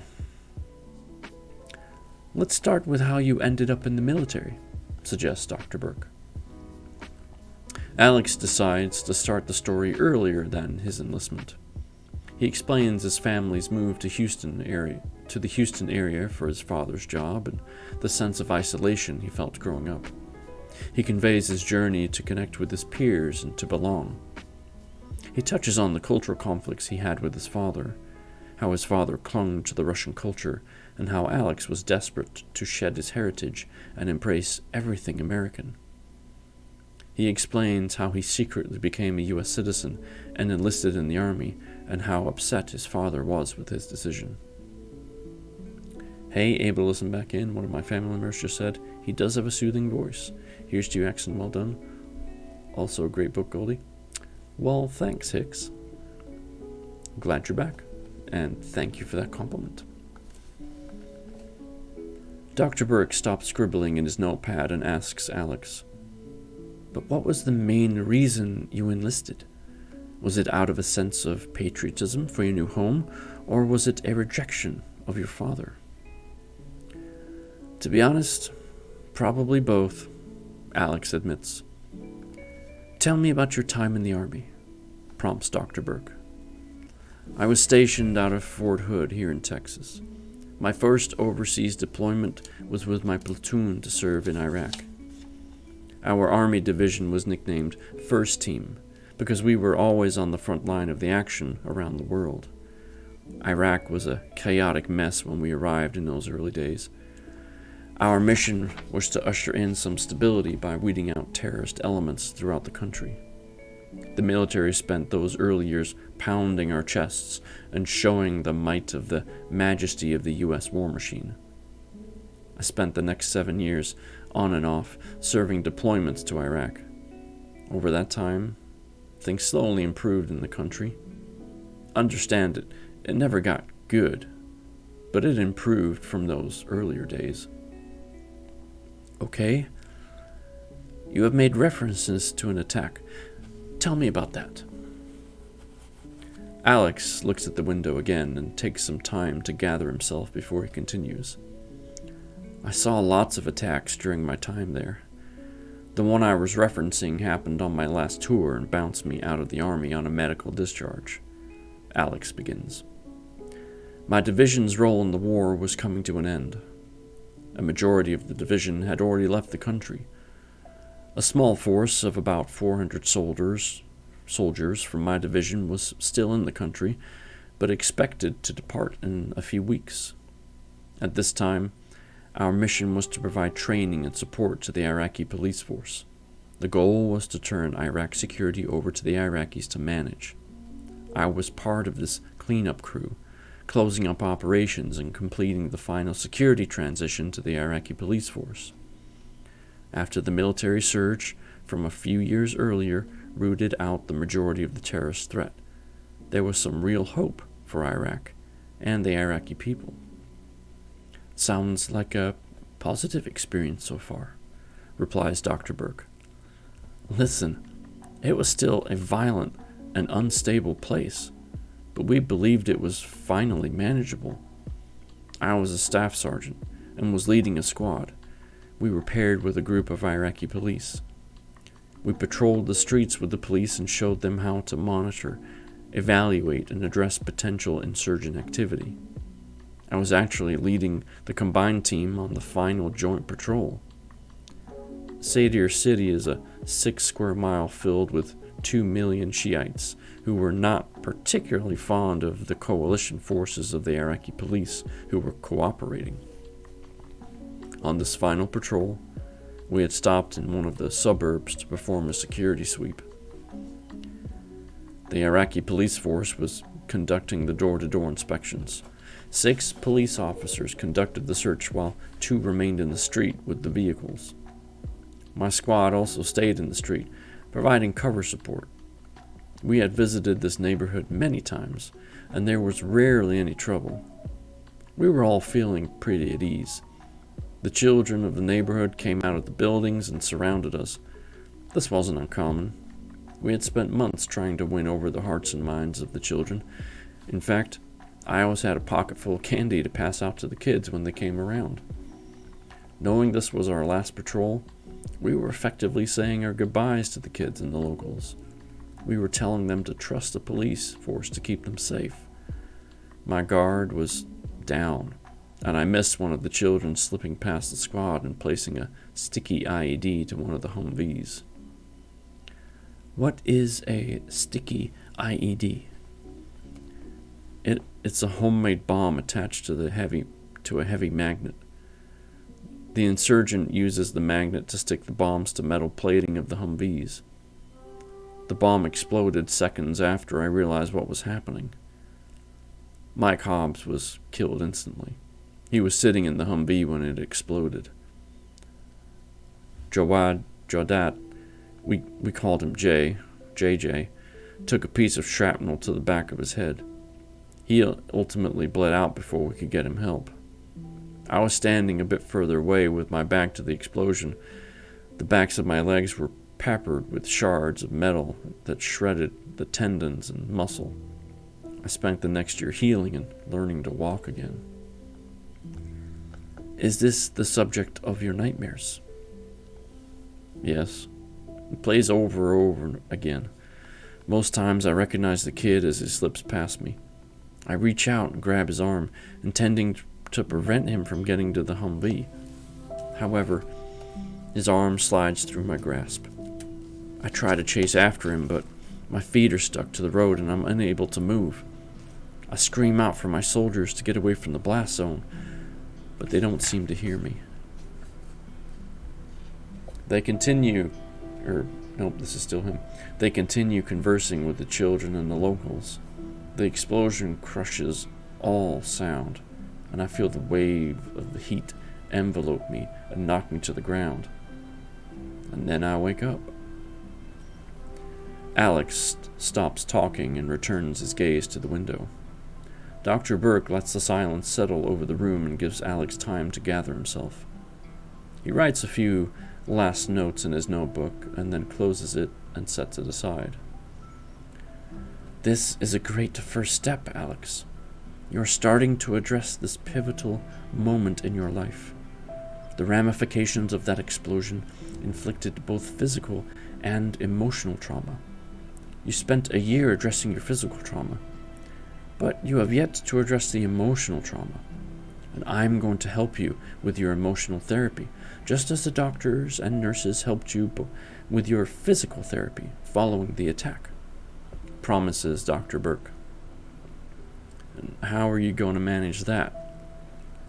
we're going to employ cognitive behavior therapy and safety-seeking techniques. If we have to, we will also use medication. And how do those work? People who develop PTSD often fixate on the trauma event and effectively repeated cycle their trauma response. In cognitive processing therapy, we first identify the thoughts surrounding the event causing the repetitive trauma. We help patients restructure their thoughts, thus allowing them to make meaning out of the trauma. This allows patients to reduce their anxiety and build confidence. Many trauma survivors experience intense emotional dysregulation. This means their emotions are easily triggered, are of overwhelming intensity, and are slow in returning to normal. I'm going to help you find ways to seek safety when you're experiencing emotional dysregulation. No, I'm saying dysregulation. Dysregulation. Jeez. Hello. This will involve breathing, meditation, and distraction techniques. Speaking of that, have you decided on a hobby? In fact, I did. I decided to rebuild a 1986 Ford Mustang convertible.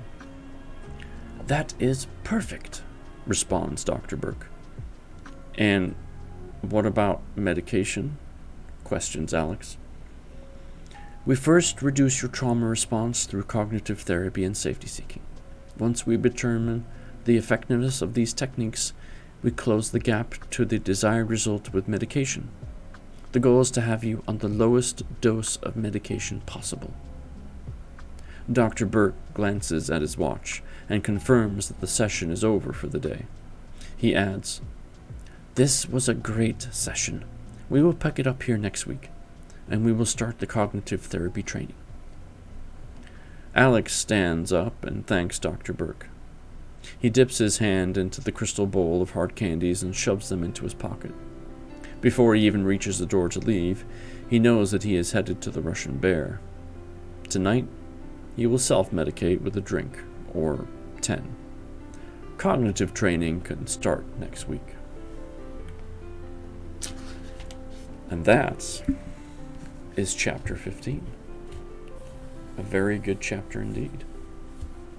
Kind of hungry for junk food? Better go to bed.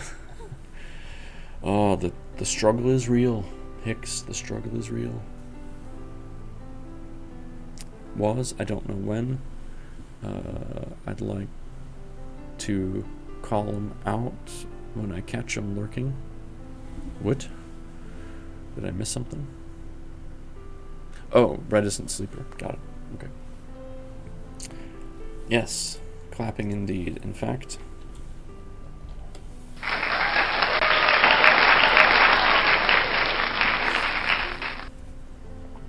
there you go. Shorter chapters tonight.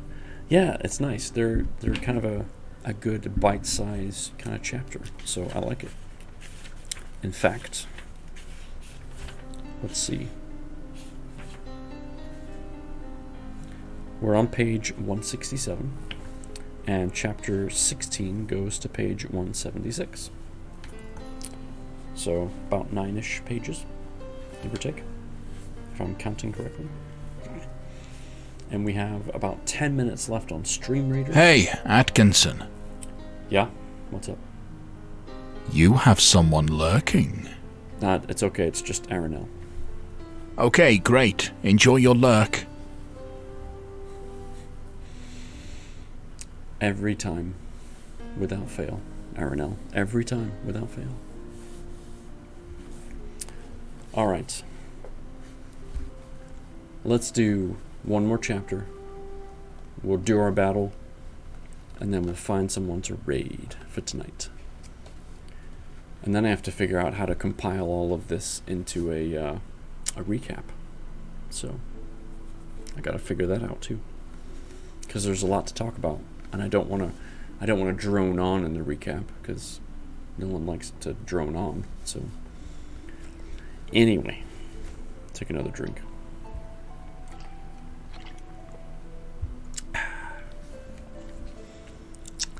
Chapter 16 is mid-June 2020, Harvard University, Boston. In the evening, and there's a wild swinub in chat. Good luck. Alright, here we go. Actually, there we go. Had a frog in my throat. Angela carefully steps out of the Uber and onto the sidewalk. With her black clutch in her hand, Angela walks with purpose into the Harvard campus courtyard. Prior to leaving the apartment, she reviewed a map of the campus so she would know exactly which building she was heading to meet Ethan.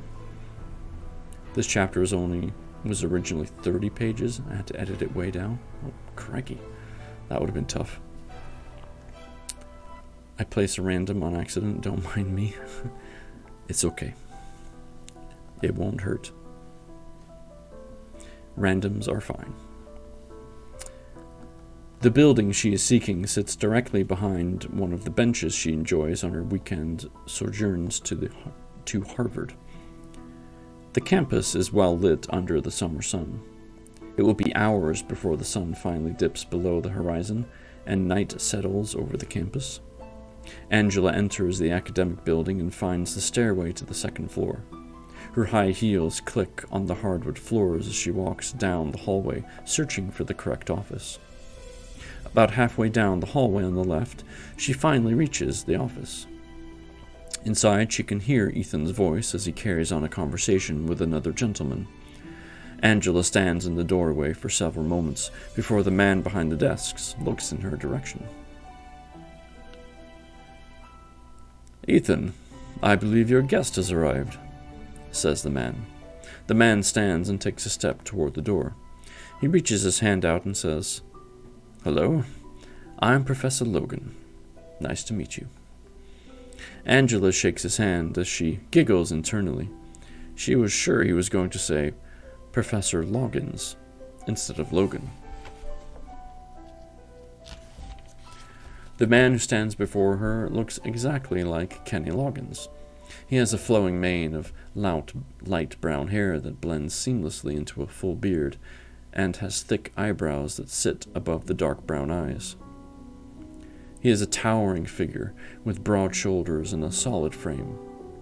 Angela recovers enough to return the pleasantries. She turns toward Ethan, who was managed to rise from the chair and turn around to face her. Angela is confused by Ethan's expression. His eyes are opened wide, and his mouth is slightly open as if he is about to say something. After a brief pause, Ethan shakes his head, glances at his watch, and states, "Right on time, just as you promised." "I told you I wouldn't be late," Angela acknowledges. Ethan thanks his friend and says his goodbye. Angela expresses her pleasure in meeting the professor. Angela and Ethan head down the hallway back toward the stairs that Angela climbed a few moments earlier. "Well, I've introduced you to our Harvard professor and shown you his office. The rest of the tour is downhill from there," Ethan says with a laugh. "I thought you could join me on a short nostalgia tour as I retrace my steps as a lowly PhD student." "Sounds like fun," Angela responds. Ethan walks Angela through the various Harvard corridors. Periodically, they step into several classrooms, where Ethan recounts classes and professors who taught him. The couple crosses the quad and heads into Widener Library. Above the doorway in the foyer of the library, there is a mural of the Harvard coat of arms. Angela tugs on Ethan's arm to stop him. She points up to the coat of arms and says, "Let me tell you something about Harvard history." Ethan looks at her, impressed, and says, "By all means." Angela points up to the coat of arms and says, "Above the doorway is the Harvard coat of arms. In 1836, at Harvard's bicentennial celebration, it was announced that the university was adopting a coat of arms design. Years earlier, the university overseers sketched the original design, but it was filed away and lost for nearly 200 years. The coat of arms is made up of a crimson shield with 3 books. The crimson color represents patience, and the presence of books symbolizes education or knowledge. Each book holds a series of Latin letters that spell veritas, meaning truth. In the lower banner is the name of the university, Harvard. Flanking the shield are wreaths of laurel. Laurel wreaths supporting the shield present triumph. Combine all the symbols, and you get patience and the support of academic truths lead to triumph. Fascinating. You would think as a Harvard alum I would know the meaning of the Harvard logo. Ethan embarrassingly admits. Where did you learn all of that? I've picked up a bit about heraldry, but that is a whole other story, responds Angela. The pair exits the library and crosses the quad once again. Ethan holds the door open for Angela. She enters the education building. He repeats the gesture as they enter the lecture hall. He escorts Angela to the front of the room and sits her in the center of the front row. About 5 feet in front of Angela's seat, there's a low stage. At the back of the stage, there's a large screen that is suspended from the rafters.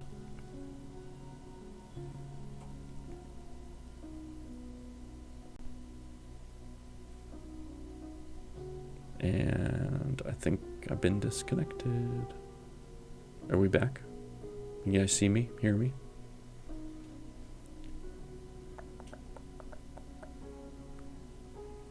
Something weird just happened with the stream.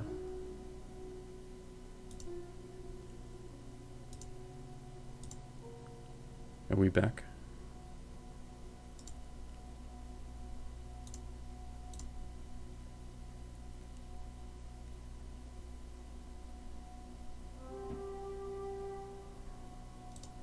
Can you guys see me?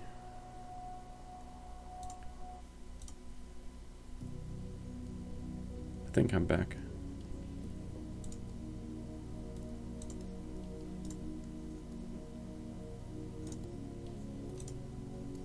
That was bizarre.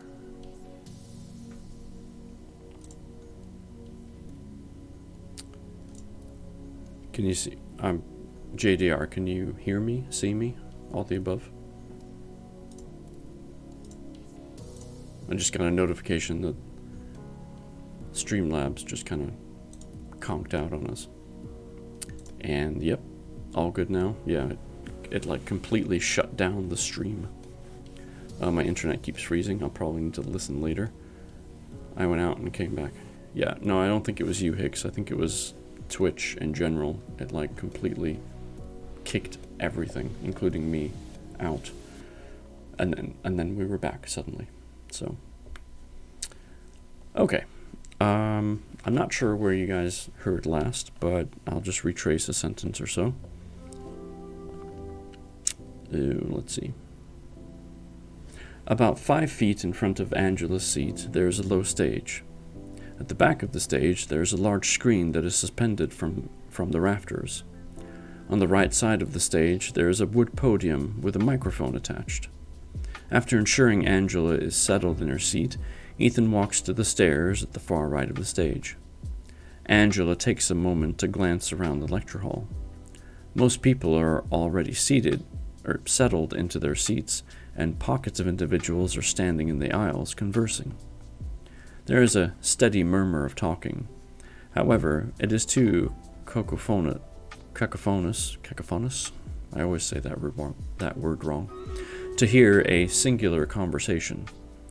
Angela has never been to a lecture like this, but the turnout appears to be robust. She guesses that once everyone takes their seats, the lecture hall will be nearly full.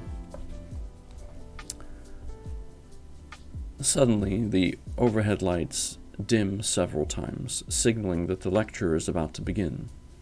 The pockets of attendees take their seats, and silence falls over the room. A spotlight shines onto the stage. Professor Logan walks onto the stage, bathed in the white spotlight. He strolls to the center of the stage and turns to address the crowd.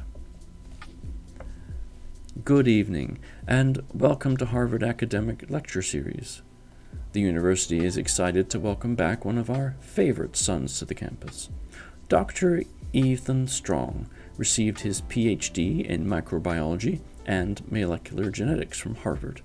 Since departing the university, Dr. Strong has expanded the scientific community's understanding related to deadly pathogens. Currently, Dr. Strong is the principal of Strong Laboratories at the National Emerging Infectious Disease Laboratories right here in Boston. Dr. Strong has dedicated his professional career to the study of the bubonic plague.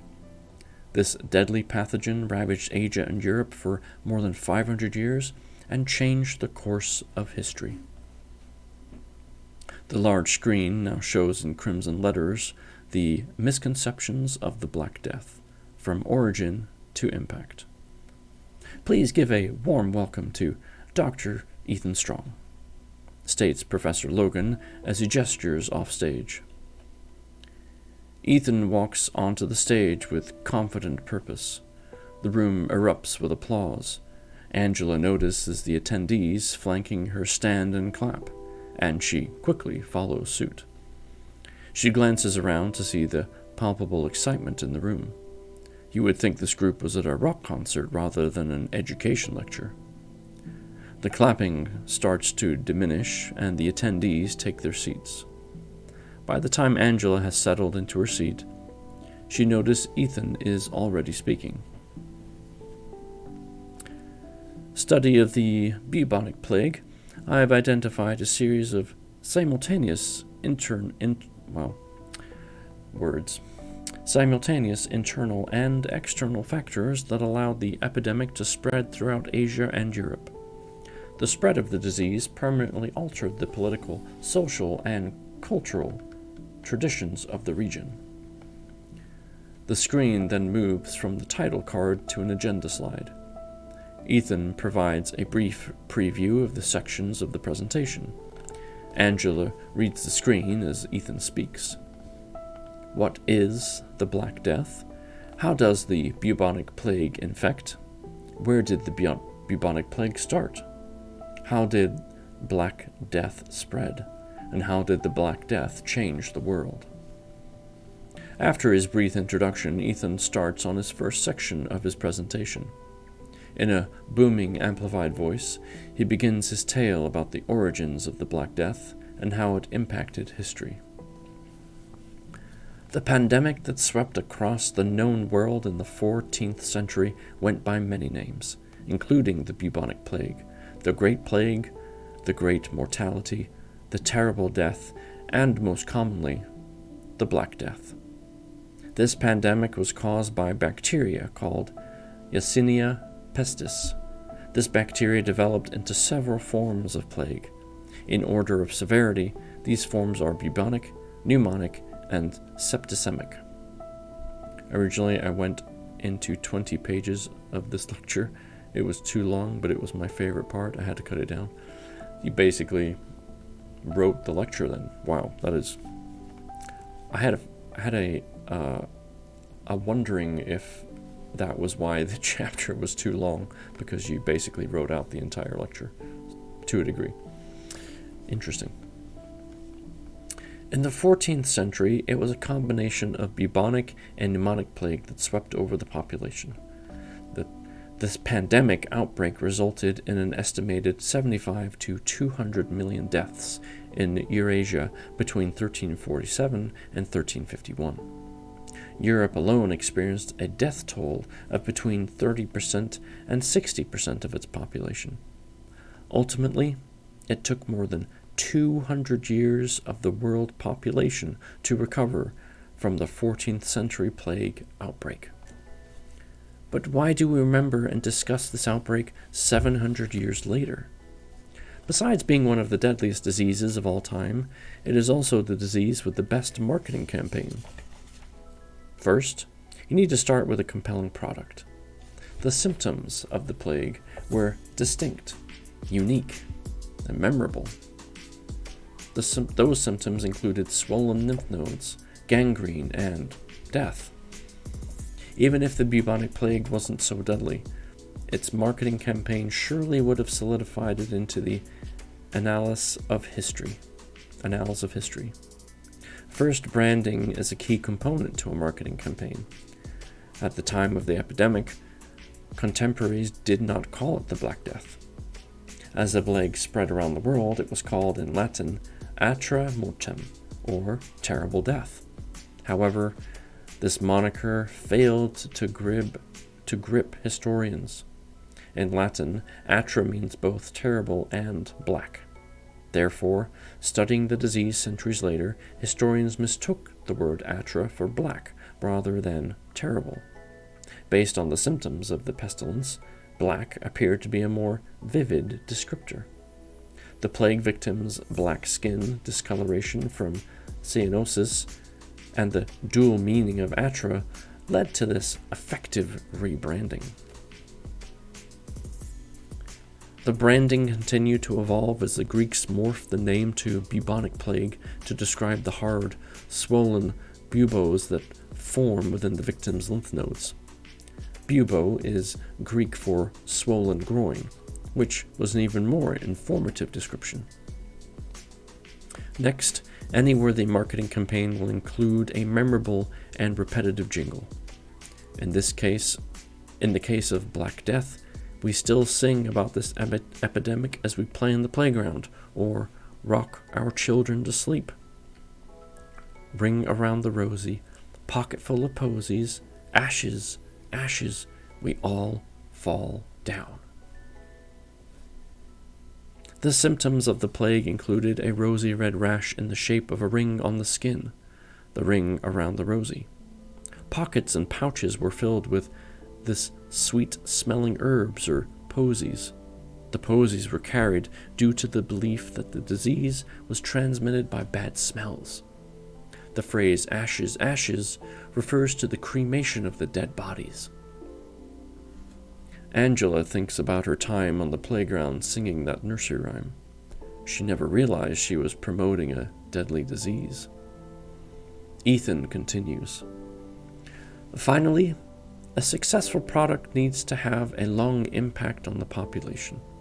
While the Black Death hit the market with a frenzy in the 14th century, it continued to have several major outbreaks in the centuries to follow. Immediately following 1351, the plague returned every 6 to 10 years for the next 100 years. Major outbreaks in the 1600s and 1800s reinvigorated the infamy of the plague. Even today, there are about 100 cases of plague in remote areas, in places such as Madagascar.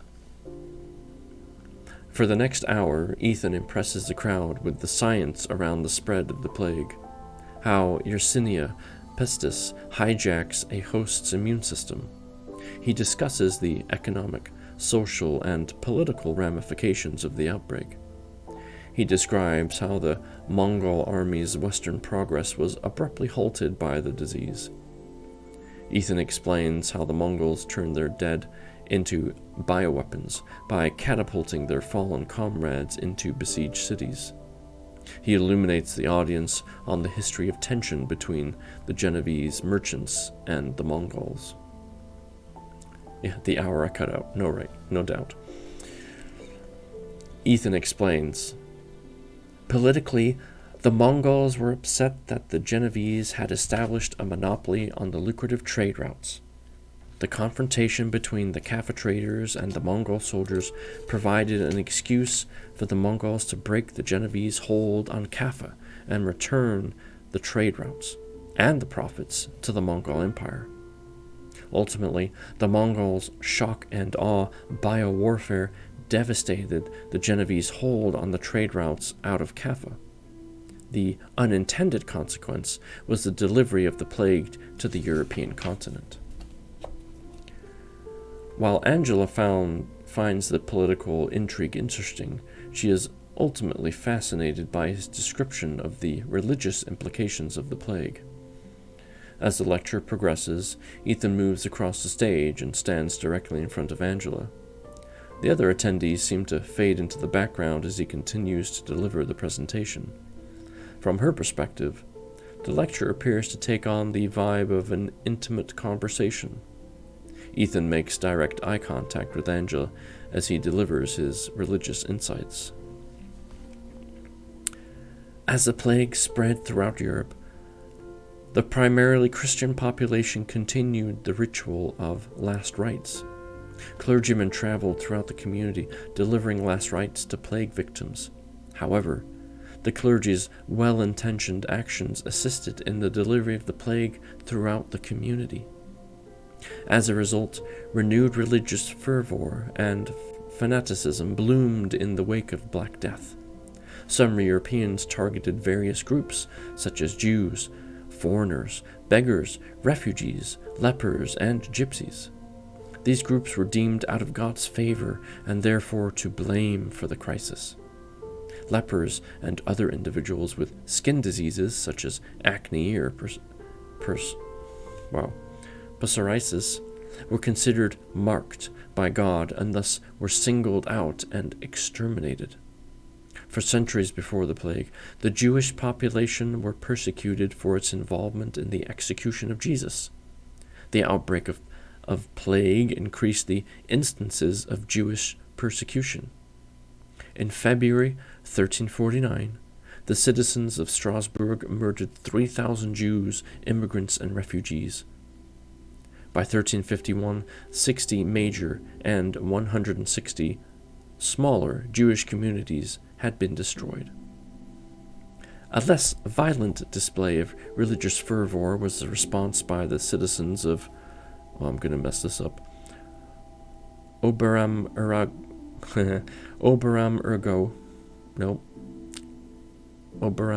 Murgau, Bavaria, Germany. The small town had a history of religious piety emanating from the local lord's family. In 1633, the second major outbreak of plague was coursing through Europe and descending on the residents of that one town I can't pronounce, had already survived the 1348 plague outbreak by following the local lord's adoption of a pious religious attitude. As the plague approached that one town I can't pronounce borders in 1633, the residents prayed once again for God's mercy. The residents vowed that if God spared them again from the plague ravaging the region, they would produce a play thereafter, and for all time depicting the life and death of Jesus. Following this pronouncement, the adult death rate in that town I can't pronounce drastically declined. I was supposed to go to this play in 2020, but COVID-19 and I went blind, so it never happened. Could you type it out, please? I absolutely could. Obedamagau. Okay, thank you. Obedamagau. Yeah, it's like Oberammergau. Obedamagau. See? Obedamabur. What? I'm so lost. Obedamagur. Bur. Oberammergau. Okay, there we go. Oberammergau. Thank you. Okay. Oberammergau. See? It's not that hard. Right. Where was I? Following this pronouncement, the adult death rate of Oberammergau drastically declined. See? Nailed it. Ultimately, the villagers believed their prayers were answered. They kept their part of the vow when the play was first performed in 1634. This amazing spectacle is going on right now in Oberammergau. This production involves more than 2,000 performers, musicians, and stage technicians, all residents of the village. Force a hydrate, that's a good idea. I guarantee you someone in Oberammergau is... Thank you. having a drink themselves. Ethan strides back to the podium for his closing remarks. While the Black Rat has become the villain of the plague story, I propose that they were just another victim of the Yersinia pestis. First and foremost, this plague is a disease primarily related to rodents. Humans are merely collateral damage to the rodent's infection. We should have sympathy for the Black Rat, which fought on the front lines of this attack and lost. The expansion and destruction of the plague outbreak was accelerated and compounded through a wide range of vector conditions. War, famine, refugee, migration, land and sea trade, poor sanitation, population density, and deficient medical understanding allowed Yersinia pestis to circumvent the known world unchallenged. Ultimately, the Black Death was so effective because it attacked on multiple overlapping battlefronts. As war, famine, pestilence, and death consumed the world's population, the citizenry believed that the Book of Revelation's prophecy had arrived. However, through medical advancements, we are discovering how Yersinia pestis' method of attack has actually protected humanity from other future deadly diseases. This opens up a branch of research that can focus on the side effects of diseases as potential inhibitors of other unrelated infections.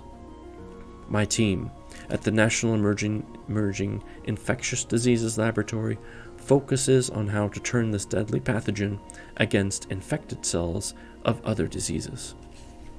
First, we seek to understand how the plague has damaged the receptors for several diseases such as HIV. Through our research, we hope to find cures for the afflictions that haunt our society. The lights increase to full strength as Ethan steps from behind the podium and walks to the center stage. The crowd erupts into raucous applause. In response, he performs a short bow. For the next 15 minutes, he fields questions from the audience, covering myriad plague-related topics. After the last question, Ethan thanks the crowd and waves as he turns and walks off stage. There is a buzz of excitement in the air as the attendees discuss the lecture. Angela is not able to focus on any one particular conversation over the din. However, she hears a few key phrases that seem to match the tone of the audience. Amazing, so well spoken, interesting theories, and do you think it's possible? Through the cacophony, Angela does not see or hear the man standing at the back of the lecture hall. His appearance and attire do not align with the rest of the lecture attendees, but he stands in the shadows, his presence going virtually unnoticed. The man is wearing dark sunglasses that serve him little purpose inside the lecture hall, or when he steps outside into the evening.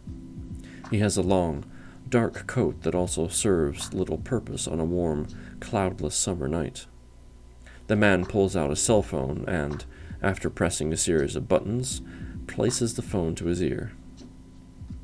I think I found a solution to our problem. And that is the end of the chapter. And I'm just going to take a wild guess here and say that the man at the back of the room was a SHIELD agent. It's possible. If this were a Marvel movie, it would be a SHIELD agent, for sure. Sounds like some Umbrella stuff. Don't say that out loud. Okay. Hydra. Oh, that's funny. Alright. I hope you all have enjoyed tonight.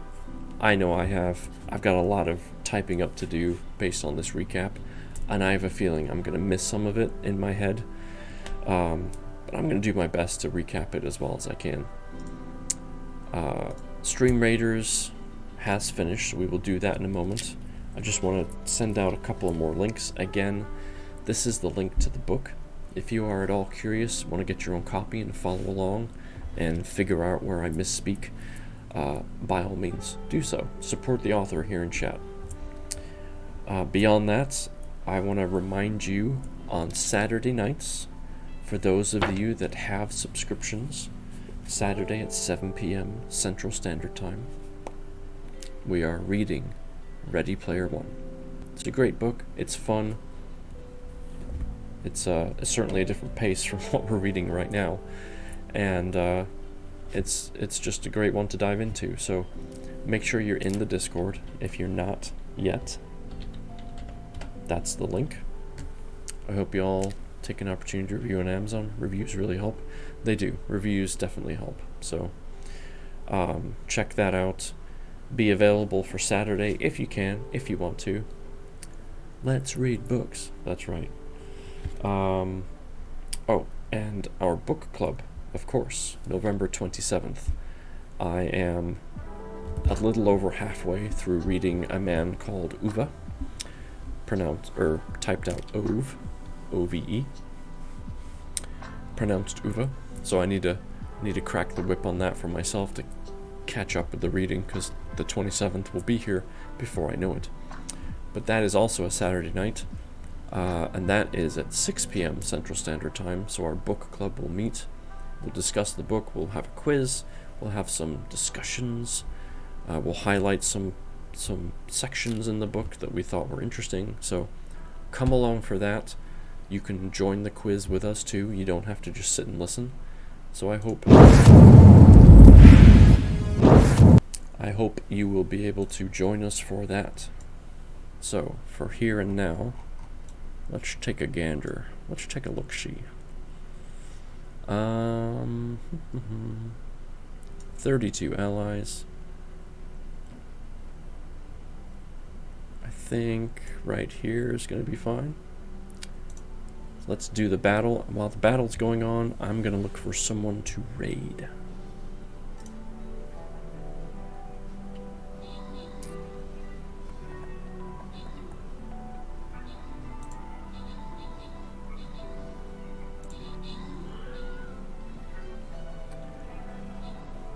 Well, there's a couple of people online. However, I don't have anyone from the USG. In the About section down below, there is a bunch of USG folks that are all part of our reading club, if you will.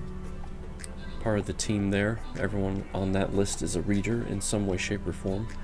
So definitely feel free to check those out.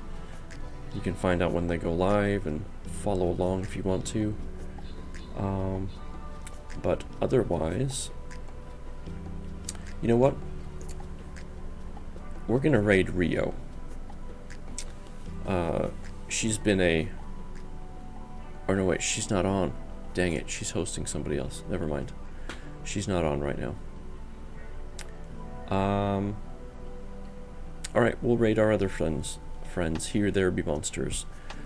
They're a fun group of people. Looks like we did well on the battle, so let's do that first. JDR and Aranel, enjoy those scrolls. Good job, everybody. Well done. We'll come back to this battle on Sunday next time.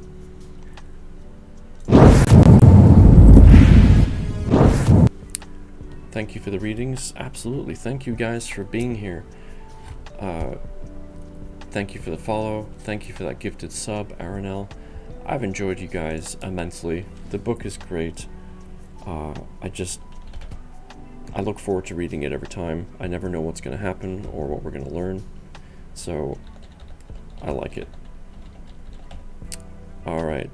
If I don't see you on Saturday evening for our subs only read, I will see you here on Sunday, 2 p.m. Central Standard Time, just like usual. Hang out for the raid if you want to. Go say hi to these folks. But otherwise, until then, I know you can't change the world, but you can change the world for someone. So be that person.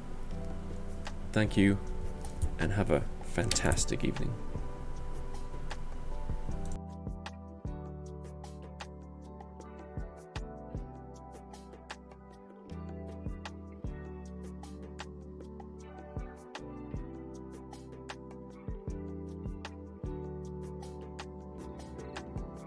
Liar, liar, panties on fire. Ah, what a perfect time for a red. Liar, liar, panties on fire. Ah, what a perfect time for a red. Liar, liar, panties. 20 is hosting the stream with 6 viewers. Atkinson, thank you so much for the raid. Welcome in, everybody.